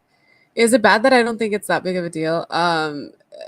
Again, I don't know all of the details, right? But from that FaceTime video, it seems like she's just a director that's trying to get Shia back. So something happened between him and Florence Pugh, and clearly she wanted him off. And it just sounds like she's this executive that wants to keep the peace and wants her actors to get along and wants both of them to work together. So I don't see an issue. I also, Dizzy Miss Lizzy, I think it's publicity as well, because this is awesome publicity. It makes me want to watch it, right? And she fucked Harry Styles and her marriage is over and the drama. And so, I don't know. I want to hear commentary from Florence Pugh. I feel like, but you're not, because she's not going to do promotion. But she's not going to do promotion. Yeah. So what is happening? Yeah, but it definitely, I mean, it gets the people going. All right. This is all drama. You got to give the people what they want. You got to give the people what they want. They got to give the people. No, I believe it. It's probably just publicity, but yeah, I think that if she was being look, as a director, I understand. Listen, I've had similar conversations where I wanted somebody for the part and they just didn't feel they were right for the part, and you find yourself in a position of trying to convince somebody that they're right for the part. And I think when you find yourself that deep into it, it's almost better to just let go early than just, because what happens at the end is you spend a bunch of time trying to convince somebody of something that they don't really want. It's almost like when I used to be a boss and I used to work so hard with people that I thought had a chance, and I didn't want to fire them even because they couldn't show up on time or because they would do certain things. And you spend so much time to try to get from that firing people, then you realize that those people kind of wanted to get fired all along, or they didn't really care that much, or you know what I mean? So I can commiserate for her as a director. Trying to keep a project together is sometimes hard, and it seems like she was very hands-on, and she was trying to make the Shia and Pugh relationship work. Seems like she wasn't really into his methods, and he understood that he was a little extreme, and he walked off, or he got thrown off, or whatever. It seems like it seems like Shia sort of felt that he wasn't wanted and left, and I don't know what happened there, but either way, I am interested in seeing the movie. Yeah, me too. Man, did you see her get served her papers on stage? Yeah, that was interesting. That was rough. All right, let's wrapping up here. Johnny Depp was featured on the VMAs. How do you feel about that? Why? Was he physically there? He showed up in a hologram appearance, and basically he showed up as the spaceman. Oh. It was like a cameo. I am over Johnny Depp. I want nothing to do with it. I don't want to hear of this man ever in my life again. Every day, the justice from Johnny people they understand that they're gonna come out on the wrong side of this of history. Yeah, people get a hobby. Johnny Depp is fine. I just don't want to look at him again. All right, Andrew Tate is gay. That would make sense. I could sleep with thousands of women. I just think it's sport. For real? Yeah. I'd rather fuck dudes. Oh, hell. Fuck yes. How does that work? Well, I'm a man of God. I read the Bible. I go to church. That's awesome. But I also suck a little bit of dick.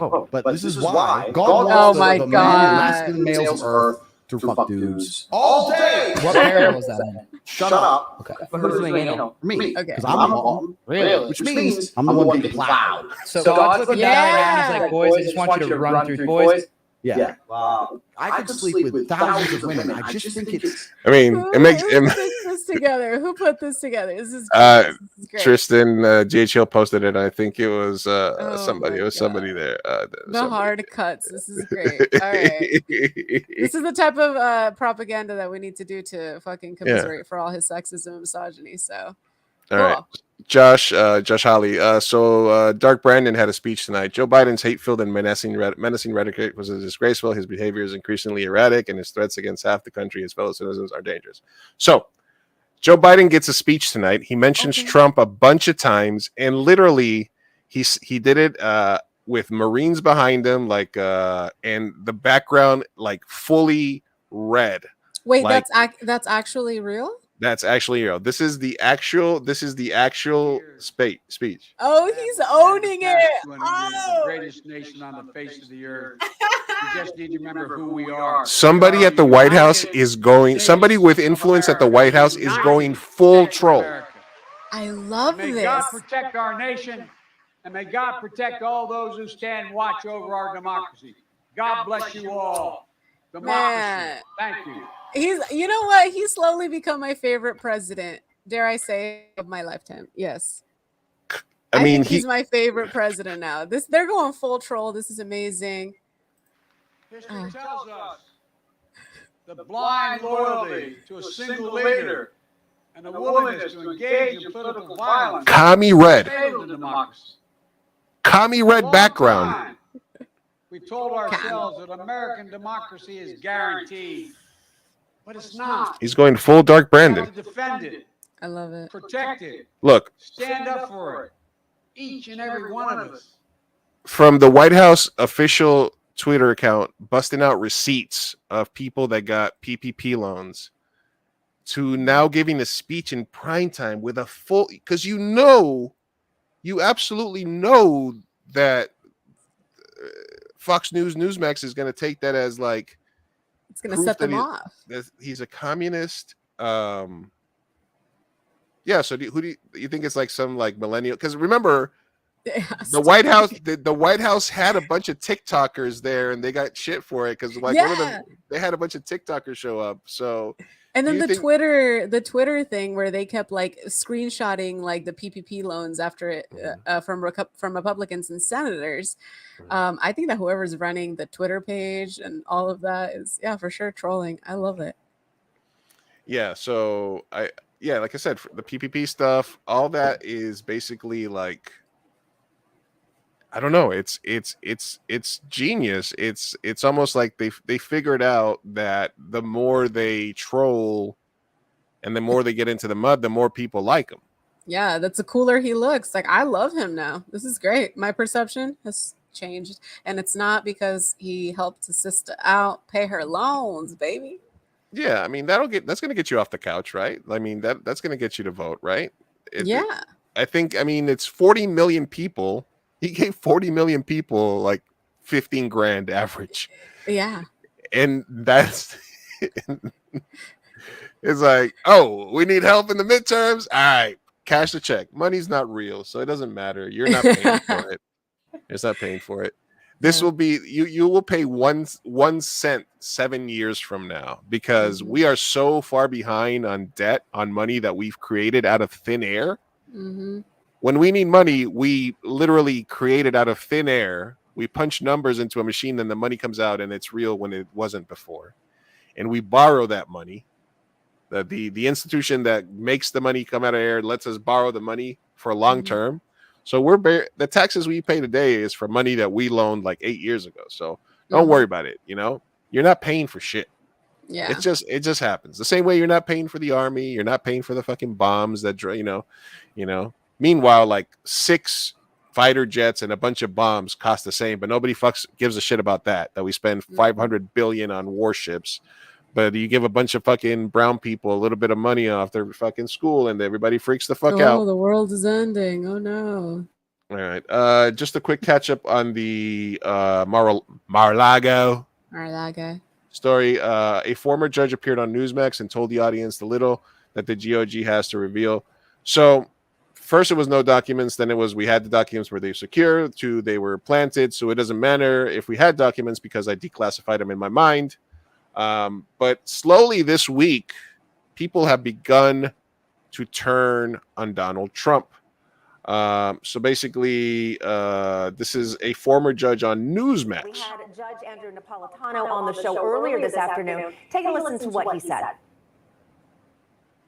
I think that the DOJ has already decided to ask a grand jury in either Miami or Washington, D.C. to indict former President Trump. And what they've tipped their hands on, the little that they've revealed to the public and what they've shared with Judge Cannon is more than enough to indict him and probably enough to convict him.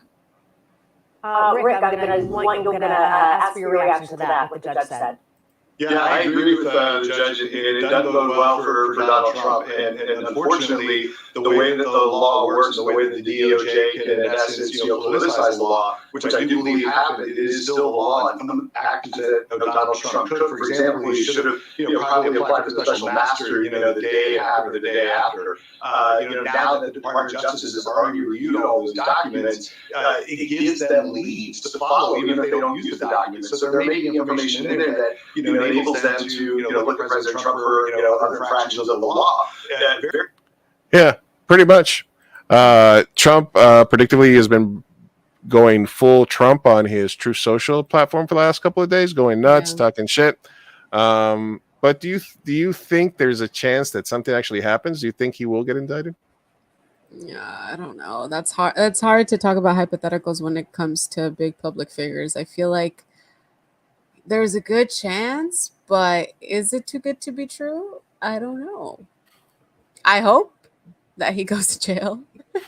I hope right? so. But he's so rich. I don't know. I don't know. I just think it's funny that Newsmax is allowing that opinion on the air. I think also what one of his biggest she's a big Republican. What's her name? The I fucks with these crab cakes. I forget her name. She's like a white skinny lady commentator. The blonde one? Yeah, blonde. Yeah, the blonde one. Yeah. wait, the one that worked for Trump, right? What's her name? No. She doesn't. Oh. Fuck. I can't figure out her name. Anyway, it'll come to me. She posted a video that was saying like Trump is done. So there's a chance that people and then we get DeSantis as the post Trump. All right, here's another one as we mop up the rest of these tabs. Let's get to it. I dream of a world where skinny people stop doing this. How come this is socially accepted, but this isn't when it's the same body? Because shut the angles, baby. Just because we can see a little. Come on, it's not the same. You stupid bitch. Yeah, I dream of a skinny people stop doing that. I know. Stop. What? I get the message. She's trying to say, like, we only accept the perfect bodies, toned and everything. But maybe you're not the best person to send that message, ma'am. Maybe not. Quiet quitting. When you do just the amount of work that you're supposed to do. It's called quiet quitting, T. It means not doing the shit you aren't paid to, but I guess they thought it needed a stupid name or some shit. So apparently, there's the whole Gary V, work as hard as you can, work 90 hours a week. That's the only way to be successful stuff. The hustle every second type of crowd, you know what I mean? Mm-hmm. And then now there's a new term called quiet quitting, which means, which I don't think is really something that should be. I mean, it's just basically only doing what you're paid to do, right? Mm-hmm. I think people are trying to normalize not answering work emails after hours on the weekends and stuff like that. Obviously in Europe and South America and other places, people take longer holidays. People don't work on weekends at all. Yeah. We have this American sort of custom to have to outdo yourself, to perform better than the next, to be there early, stay late. And so there's always a counter to that. And the counter to that is more people are trying to unionize, because I think companies and corporations took advantage of the hunger that there was here to get ahead. Right. Mm-hmm. And they're like, oh, motherfuckers want to work longer. Yeah, let's do it. Boom, boom, boom, boom, boom, boom, boom. And now there's been a counter to that. More companies are trying to unionize, Amazon, etc., Starbucks. And now there's been a term quiet quitting, which is basically just means closing your laptop at 5 p.m., doing only your assigned tasks, spending more time with your family, working from home if you have the option, et cetera, taking all of your, personal time off, mm-hmm. Not volunteering for overtime, stuff like that, not going above and beyond. Good. How do you feel about that? Yeah, fuck hustle culture. I feel like it's been, I don't know, a detriment to society. I feel like this whole, we need to work until we fucking die all the time, and then the glorifying of the more you work and your work ethic and all that stuff. No, if you're being paid for a service, don't fucking work more than you're paid for. I think that's should be logical, but here in America, we're very much like our standard is to fucking like overwork ourselves. So I love this. I love this counter culture to okay. Normalize a 3-day work week. We need more time. We need more time to to create, to love, to work out, to spend money. Come on. Yeah, and also like people are just like, we can only work and be effective for like, I don't fucking know. I don't know what the scientific like number is, but there's been research on it, but I think it's like 4-hour day or something like that. Like our brain is only like able to do so much work per day, and then the rest is just filled with like empty space. So an 8-hour day isn't even like logical. And this there needs to be a lot of revision to that. Yeah, homework as well. Homework too. All right, we got a couple of more videos here, and then we'll do a little BCS, and then we'll get out of your way. I just want to get your thoughts. We can go into it more deeper. This is a good TikTok content for the day. Okay. I pulled up to this taco stand on the side of the road and got myself a little taquito de asada, and my goodness, it did not disappoint. So I told the owner I wanted to pay for everybody's tacos for the next hour, and he said, So we pulled out the free taco signs and people started pulling up. Free tacos. Yeah. Come on.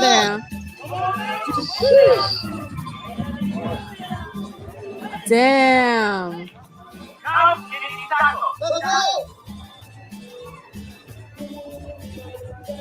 You're so welcome. Are the tacos good? All right. Oh my God, poor man. The poor man. He was like, I wanted to have a chill day today.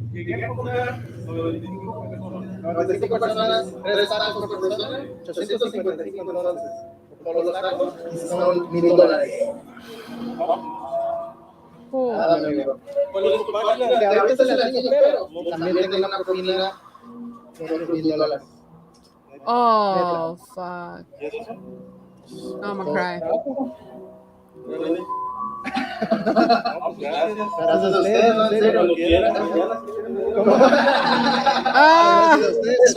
Come back tomorrow, motherfucker. My God.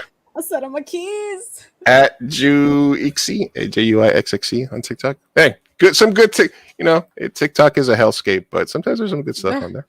That made me so happy. I wanted to show you this video because last week I had told you about that thread of all the crazy TikTokers that they're doing on that, but I hadn't been able to find the front of them, which is what like my favorite. Where's the first one, like they're prepping for civil war. What? Don't mind me. Just getting ready for my IRS audit. I know this is about to come. Listen. I'm just like you. I've seen what happened to Trump. Yeah, it's go time. Everybody knows exactly what I'm talking about. Oh my God. The Democrat Nazis have gone too far. Just look at what they've said in the Senate in the past. Look at all the ammunition the IRS is buying up. Look at the new classification they come out with the MBEs. I fit that description quite nicely. Oh my God. Yeah. He's got a little punch there. Yeah. Yeah. Oh, why they're so theatrical as well. Like, ugh.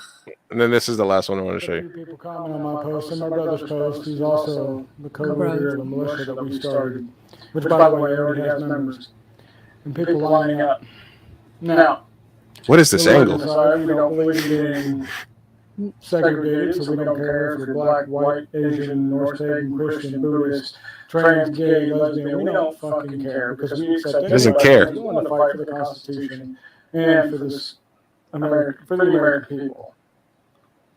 Now, to those who are wolves, those who are willing to stand up and fight, We're looking for wolves. please follow. Please stand with us. We welcome you. We're gonna civil war, y'all. Follow me on TikTok. I am worried because like all these idiots have guns, so I'm like, these idiots could just literally like unionize and fucking like it's not gonna get to civil war, but it's gonna get to fucking some sort of violence. Listen, man, if you get 100 of these guys and they go up against like 30 Marines, or like actual, like in shape service Marines, they're gonna get annihilated, unfortunately. So it might not end well for them, but it's probably gonna be some innocent people involved as well. Like, I mean, they have the right to. I mean, listen, the chances of your government becoming tyrannical is never zero. You know, Yeah, that's true. that's how you're founded. So I completely respect the right to everybody to arm themselves. You know, well-regulated militia. You never know, right? That's fine. That's community. I understand that, but there's a lot of craziness happening, man. You can't be so insane, especially because none of this matters. The rivers are running dry, Sofia. Fucking Pakistan, a third of Pakistan is underwater. Are you really? Yeah, I hadn't heard that. Holy shit. A third of Pakistan is underwater.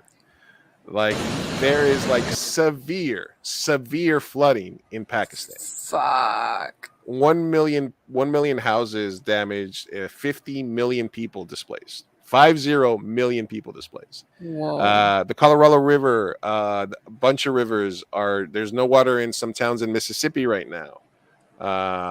So I mean, this is just our hellscape reminder that nothing matters. Fuck. None of this matters. None of this matters. So let's not take it too seriously. You know what I mean? And you might say, Lou, then why are you spending your time podcasting or streaming if we're like, you know, none of this matters? And I say, well, because you got to spend your time doing what you like. And talking to people and expressing my opinion is something that I like doing. And I like having a podcast with my friend Sofia. Yeah. So, you know, whatever it is, I do other things too. I have my dogs, I have my minion, I have my family, and I have to work. I have to work a little bit. But shit, this is the world we have. So if it's going down, if the asteroid's hitting, or if the fucking water wars are starting, or whatever it is, man, we're just gonna go out, living life. Live life. Yeah. Be happy. Yeah. I mean, make movies. I want to make movies. I'll be making movies till the day I die. I love it. That's my art. So do what you love. Spend time with the ones you love, and then don't worry about anything else. All right. Let's do a little TV talk before we get out of here. See if we can get this in. And then on that note, and we'll talk about this later on, but if you really think I'm letting House of the Dragon suck me back into Game of Thrones world after dedicating 7 years of my life and being let down by the ending, you are absolutely right. Nice. So TV therapy time, Sofia, because I know that you and I are both hardcore. Dan and DB fucked up. Yeah. It fucking ruined the series for me, blah, blah, blah, all this good stuff. But the more I thought about it, and I saw some people that are mutuals that we know that say they're enjoying the series and that aren't really as bitter as we are. So I think for our healing, we need to allow ourselves to love again. No quiero. Yo tampoco. I don't want nothing to do with that. The problem is that it's hard. It's wrong to hold on. It's wrong for us to keep holding the anger in. It's not healthy. Not good for the heart. Yeah. It's not healthy. And what are we doing? What are we doing? We're denying ourselves something that's right up our alley. Dragons, fancy white people. Yeah. Fancy white people. Disney. I still haven't decided to give it a try. No, it's the thing, man. It's just we got dragon PTSD, man. We'll do it for you. But it's you know what I mean? Like they're not involved with it. Now, I did find out that obviously, this is based on the side story that it's like a companion piece, a history of Westeros, not a history of Westeros or something else. There's another companion book that he sort of co-signed on, and a couple of different authors that are part of it. And one of those authors apparently has been posting a lot of like racist shit, or like always defends so one of the writers might be a little problematic, and one of the showrunners already left the show.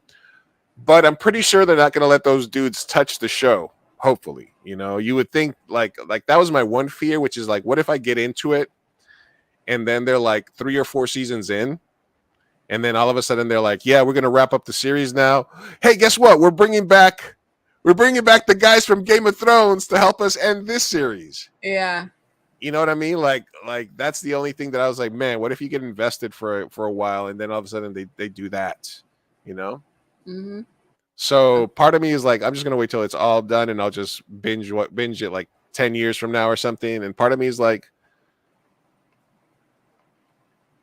it's a different thing. Maybe even though we know where the other thing ends, we can still sort of enjoy the thing. What are your thoughts? Do you think we should give it a shot? I'm down. Worst comes to worst, we can hate watch it and make fun of it in the podcast. Okay, so I'm in. I'm down. You just got to record yourself when you watch it. That's all you need to do.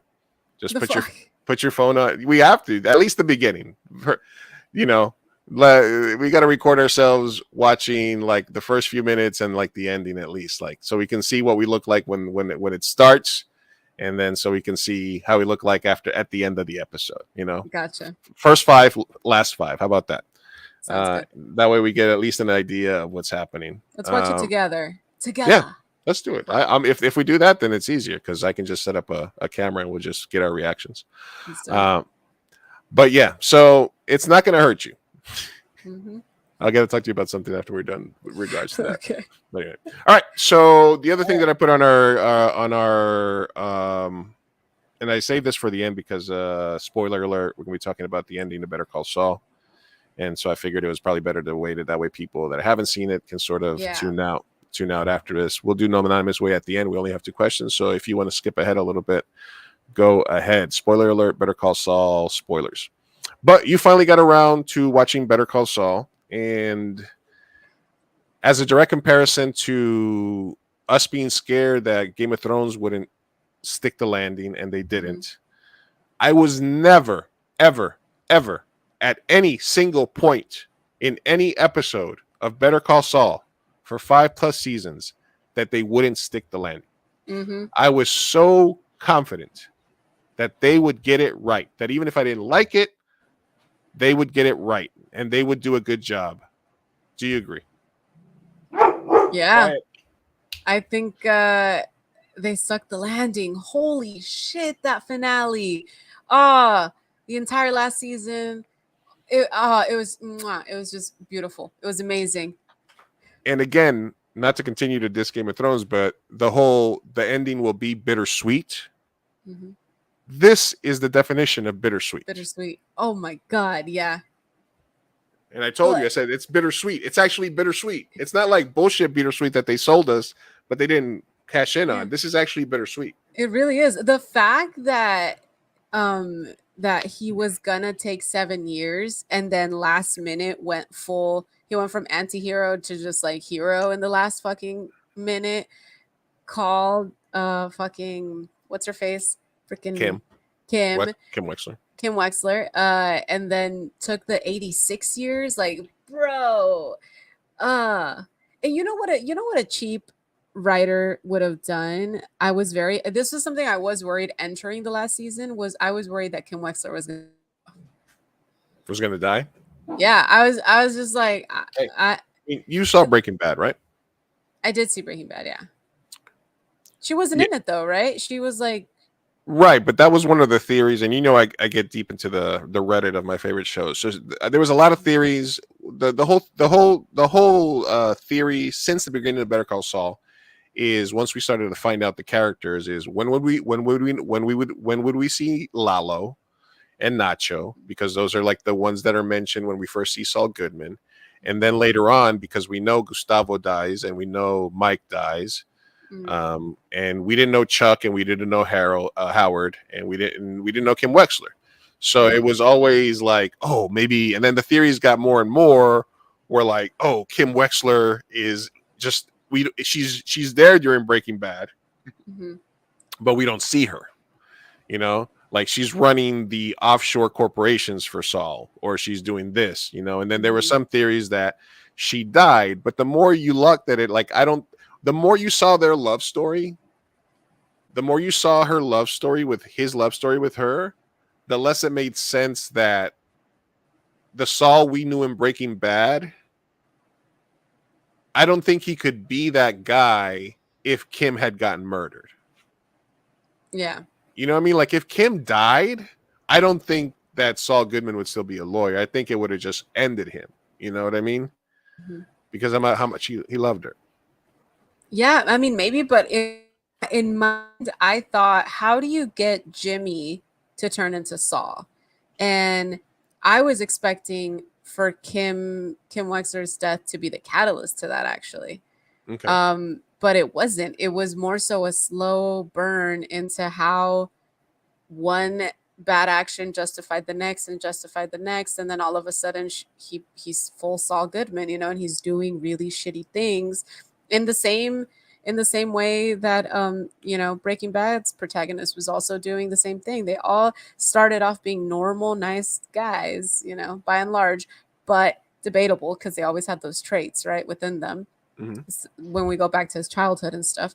So I was very happy that they didn't kill her. I don't know why that was my expectation, but they didn't. And I love the ping-ponging back and forth in time. The whole how it's off from the first season in the Cinnabon, and I had no idea, you know, and then at the end they just close it off. Oh, it's just so good. Like we jumped forward, and then how they bring back Kim Wexler and his secretary, and it was just so good. The time machine references and that whole thing, and I think I always thought that it was because it was like, does Jimmy die? Does Jimmy get away to Alaska? Because I think if you look at the main protagonist of Breaking Bad, you know, Walter White dies on his own terms, right? With his baby Blue. Pinkman suffers more than anybody, but he gets away and he gets a new start in Alaska. And then it only made sense, I think, that the third person, Saul, the lawyer, who sort of made a lot of it happen, as he said at the end, you know, like he had the plea, right? He had the story to tell. They took me out there, put a gun to my head, and anything I did from that point on was because I was afraid for my life, right? But you know, when he told the truth and he said, you know, if it wasn't for me, he would have been dead in a month, et cetera, et cetera. You know, that was him, number one, you know, doing the thing that Walt did when he called Skylar and said, you know, you don't know shit, it's my business, blah, blah, to try to save her. Taking the blame. Yeah. Taking the blame. And also, you know, cleansing himself because we saw him as Jimmy McGill. We saw him, and then the whole thing is like, oh, this is the moment that Jimmy becomes Saul. You know, it was always they was always trying to find it, like when he said it's Saul Goodman at the end of one season, or you know. But so I think it was masterfully done, and I think it was just the right amount of callbacks, the right amount of cameos. Like the first scene after the Cinnabon scene is him walking out of the courtroom, and then we see the white Cadillac, and then it's like, oh, dude, he's already got the Cadillac. And then it's no. Then we see the Esteem, the little yellow piece of shit, right? So ever since the first episode, they've sort of been really masterful of that. I mean, it is a slow burn of a series, but you know, like Breaking Bad. Well, yeah. But Breaking Bad also had a more frenetic pacing, I think. But like, and then the people, and then obviously Giancarlo Esposito, Jonathan Banks as Mike Ehrmantraut from the original Breaking Bad, and Bob Odenkirk, obviously. But then the new characters, Ray Seahorn as Kim Wexler, who deserves an Emmy. Fuck yes. Patrick Fabian as Howard Hamlin is a beast. Michael Mondo as Nacho is incredible, and Tony Dalton, probably the MVP of the later seasons. Tony Dalton, as Lalo. Okay, Lalo. I was like, I don't know who he played. I'm sorry. No, it's because of the last name, right? Dalton. Yeah, I was like, who's Dalton? Ironically, Tony Dalton is the most Mexican person in the entire series. He saved it for the Latinos in that one. I mean, he's the only one that could speak proper Spanish. Yeah, I think I've had this discussion in some Reddit threads where it's like, you know, what is the criticism of the show? There's only one minimal criticism of Breaking Bad and the whole season is that I think they have this confidence that the choice of actor supersedes any need for being able to speak authentic Spanish. So they're like, Giancarlo Esposito is the actor I want to play Gustavo Fring, and I'm gonna force him to be Chilean, And I don't care if it makes absolutely no sense how he speaks Spanish. He is Chilean. And when he talks to the cartel, he's going to talk in Spanish, even though the cartel speaks English. They speak English. Yeah, they should have just made it They speak both. But for some reason, he's choosing to speak in his very poor Chilean accent. Nacho, Michael Nacho's Mondo, good. he does decent. He does decent. The guy who plays the Theo Salamanca, he also cannot speak. He also No, it's so bad. It is very bad. And then Mark Margolis, who plays Hector Salamanca, is not very good.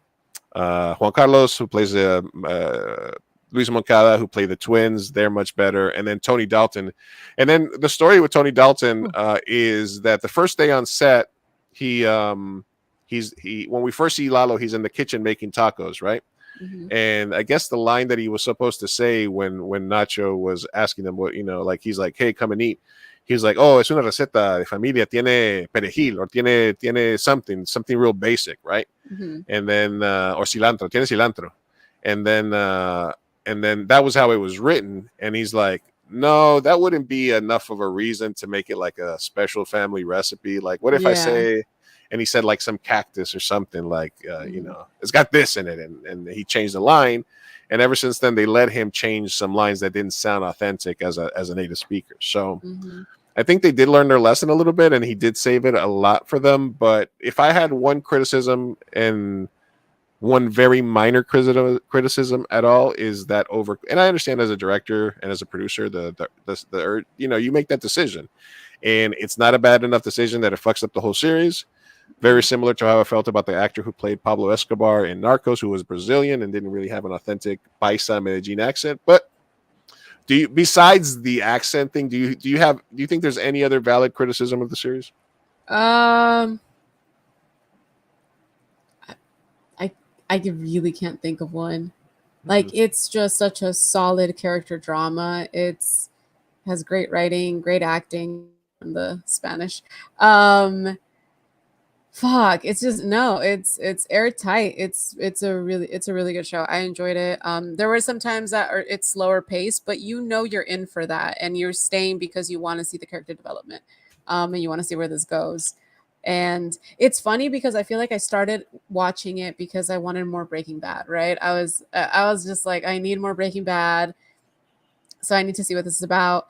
And at the end, not that I wasn't excited that all the OGs came back and all of that, I was excited, but I honestly, when Walter Wankman were on the screen, I was like, oh yeah, like I forgot. Like I was more excited to watch the ending of Better Call Saul than I was to like for all the throwbacks. Like I was excited, but it wasn't like that wasn't what did it for me. It was like I stayed because it was such a good show, standalone, Breaking Bad or not. So fuck yeah. Yeah, I thought you're 100% right. It's almost like The Godfather 2 and The Godfather. Well, it's like The Godfather is so iconic, but The Godfather 2 adds to the beginning and the end of it. It's because Godfather 2 takes place before and after the events of Godfather 1. The same way Better Call Saul takes place before and after the events of Breaking Bad. And in some ways, it surpasses it. And that might be because it's like they had a better budget, more time to plan. Breaking Bad, its first seasons were like, they look different. So, but they were right. It changes a little bit how you see Breaking Bad. And I, for one, thought that I would want to rewatch Breaking Bad right after I finished it, but I didn't. I didn't feel like it. I didn't feel like watching Breaking Bad at all. So I think it says what it is, and and I think that, like you said, the transition after the breakup with Kim, where they break up, and then we just fast forward to seeing him in his house, and sort of like I think the term they described, like Peter Gould and Vince had described, is he flattened himself out. So we see that Saul Goodman is this character, this flattened out version of Jimmy McGill, and it is because of the pain that he has from losing Kim that he sort of fell into this alter ego. And then we see him again signing the divorce papers, and and then we have the scene with her and Pinkman. Yeah, scene. Where she's like, when I knew him, he was a good lawyer and stuff like that. And Is he good? He used to be. yeah. And then I don't feel sorry for Kim Wexler because she's banging that guy in Florida that goes, "Yep," when he has sex. I know maybe that's another complaint that I have about this show is what the fuck was that Florida arc about? What the fuck? That's not something Kim Wexler would never. Yeah, no, especially she's making tuna fish with Miracle Whip. That's fucking that's tasteless. That doesn't taste good. I don't know what they were trying to portray, that she's miserable without Saul. Like, we get it, but did you have to make her life that tragic? Yeah, she had the ponytail was gone. She had no friends. And she had zero flavor. I'm like, yeah. It was just vapid conversation, boring ass boyfriend. I'm like, she could have had a life, and you could have still told us she missed Saul. She lived by herself though. She had her own house. She probably had a little property in Florida. She took her little money and got down there. Just got a regular ass shitty job.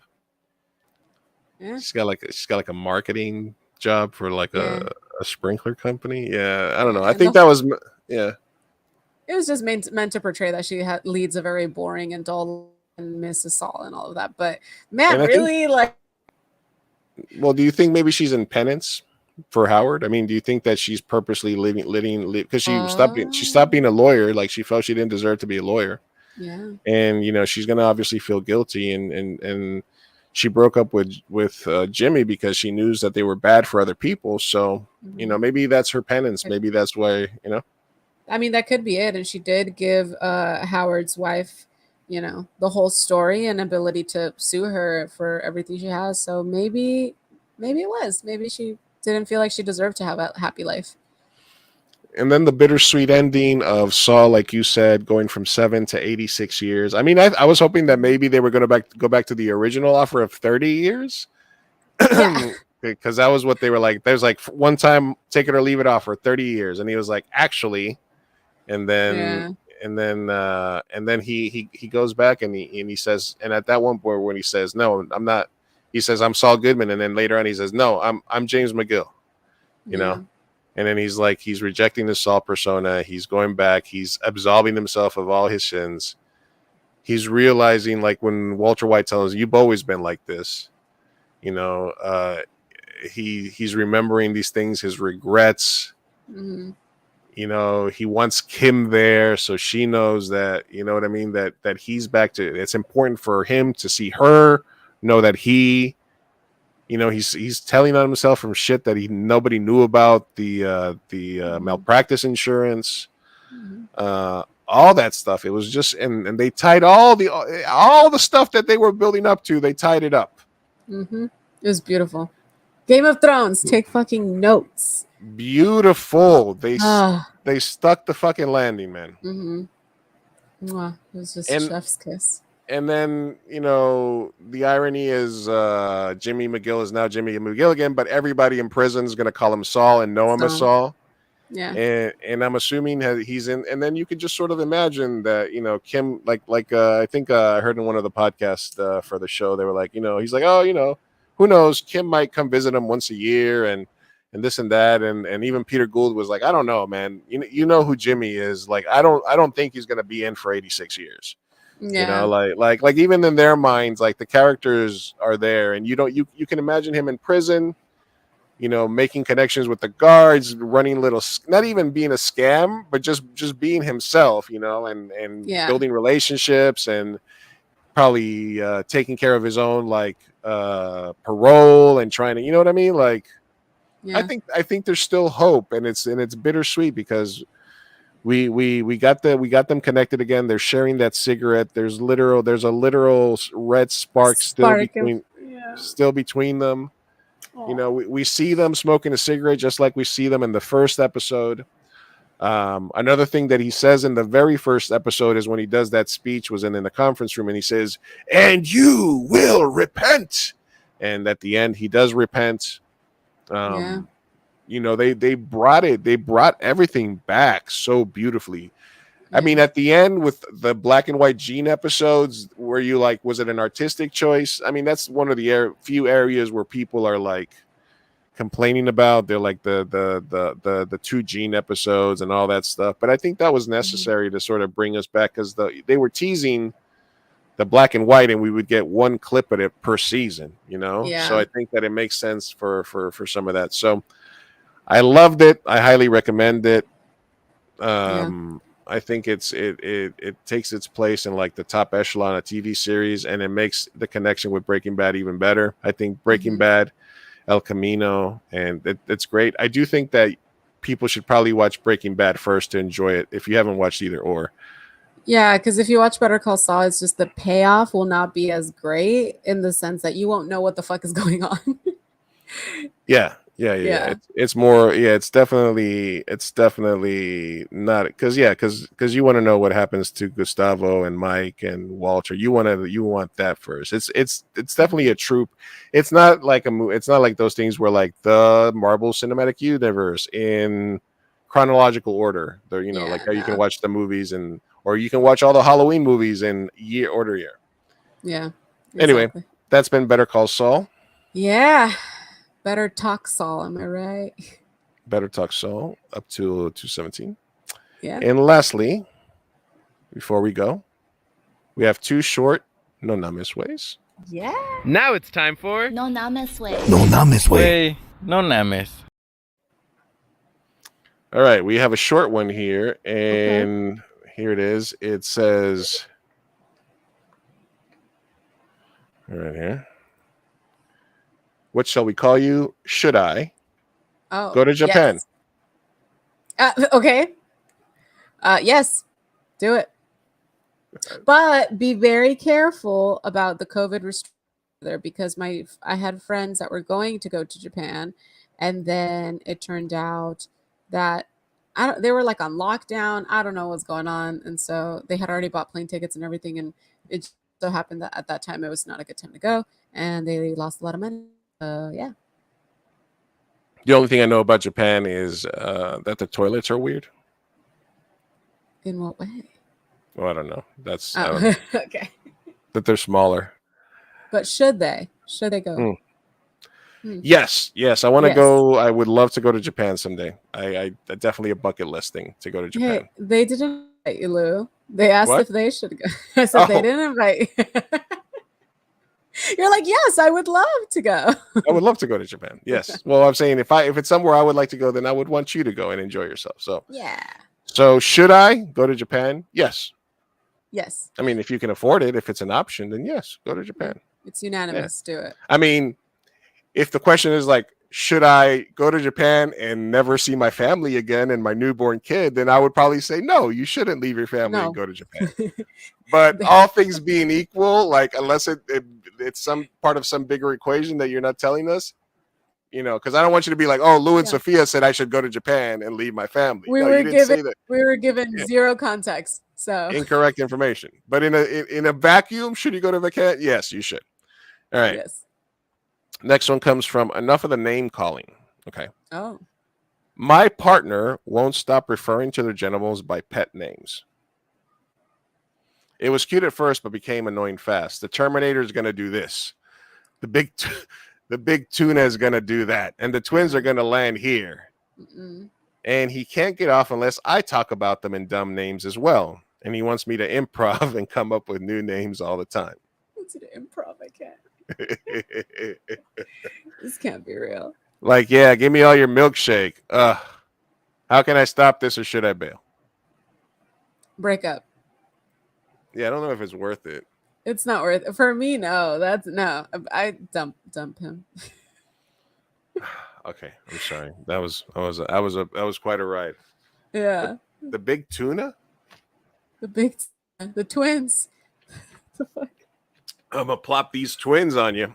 The big tuna, is that an Office reference? Oh yeah. Wait. Isn't that also like How I Met Your Mother? It's not about big tuna. I don't know. Whatever. I don't know. Still, I it's a don't no. know. I don't think I would call my junk the big tuna.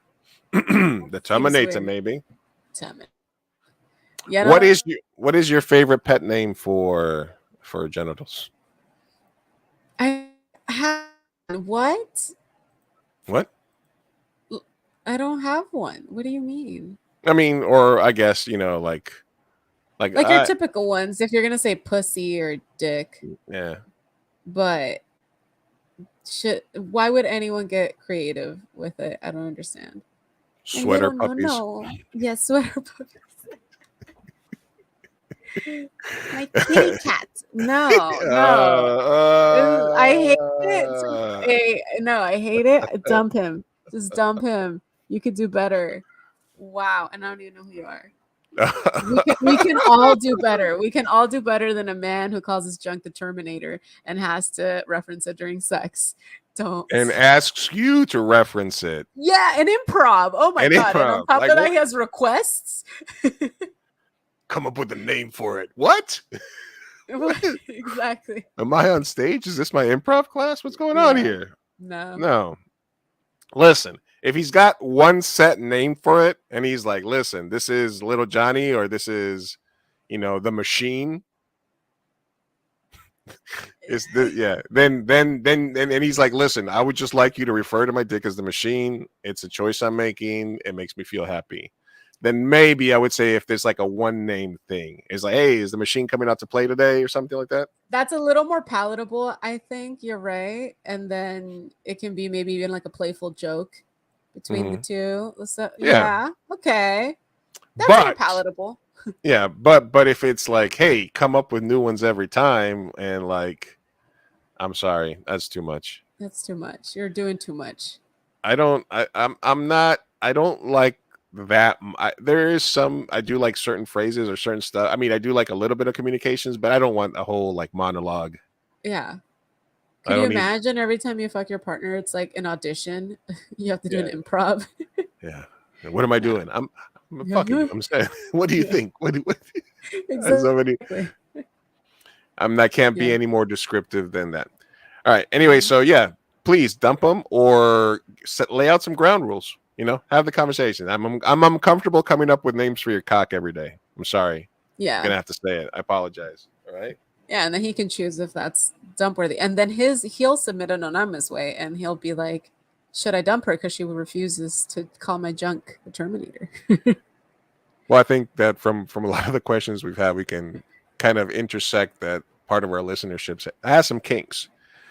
Yeah. Our listener base does skew kinkish based on what they're if we're talking about like if like 5-10% of the people who listen, or even probably less percent of the people would even think to submit, and the ones that actually do, I mean, it could be a slice. Could be a lot of it's kink related, yeah. Some kink related, which is fine. Get your kink on, but talk about it. Hey, at least you're having a conversation. Why not? Yeah. Anyway, thank you for listening. Remember, follow us all the social medias, rate us where you listen to podcasts, blah blah blah, all the good stuff. Back next week with David Fernandez Jr., actor, for a little bit, and then we'll catch up with the news of the week. And this will be posted on the Podbean network and everywhere you get your podcasts, probably within a day or two. As always, thank you for watching. Have fun. Don't take life too seriously. We'll try better next time. Peace out. Sofia might be frozen.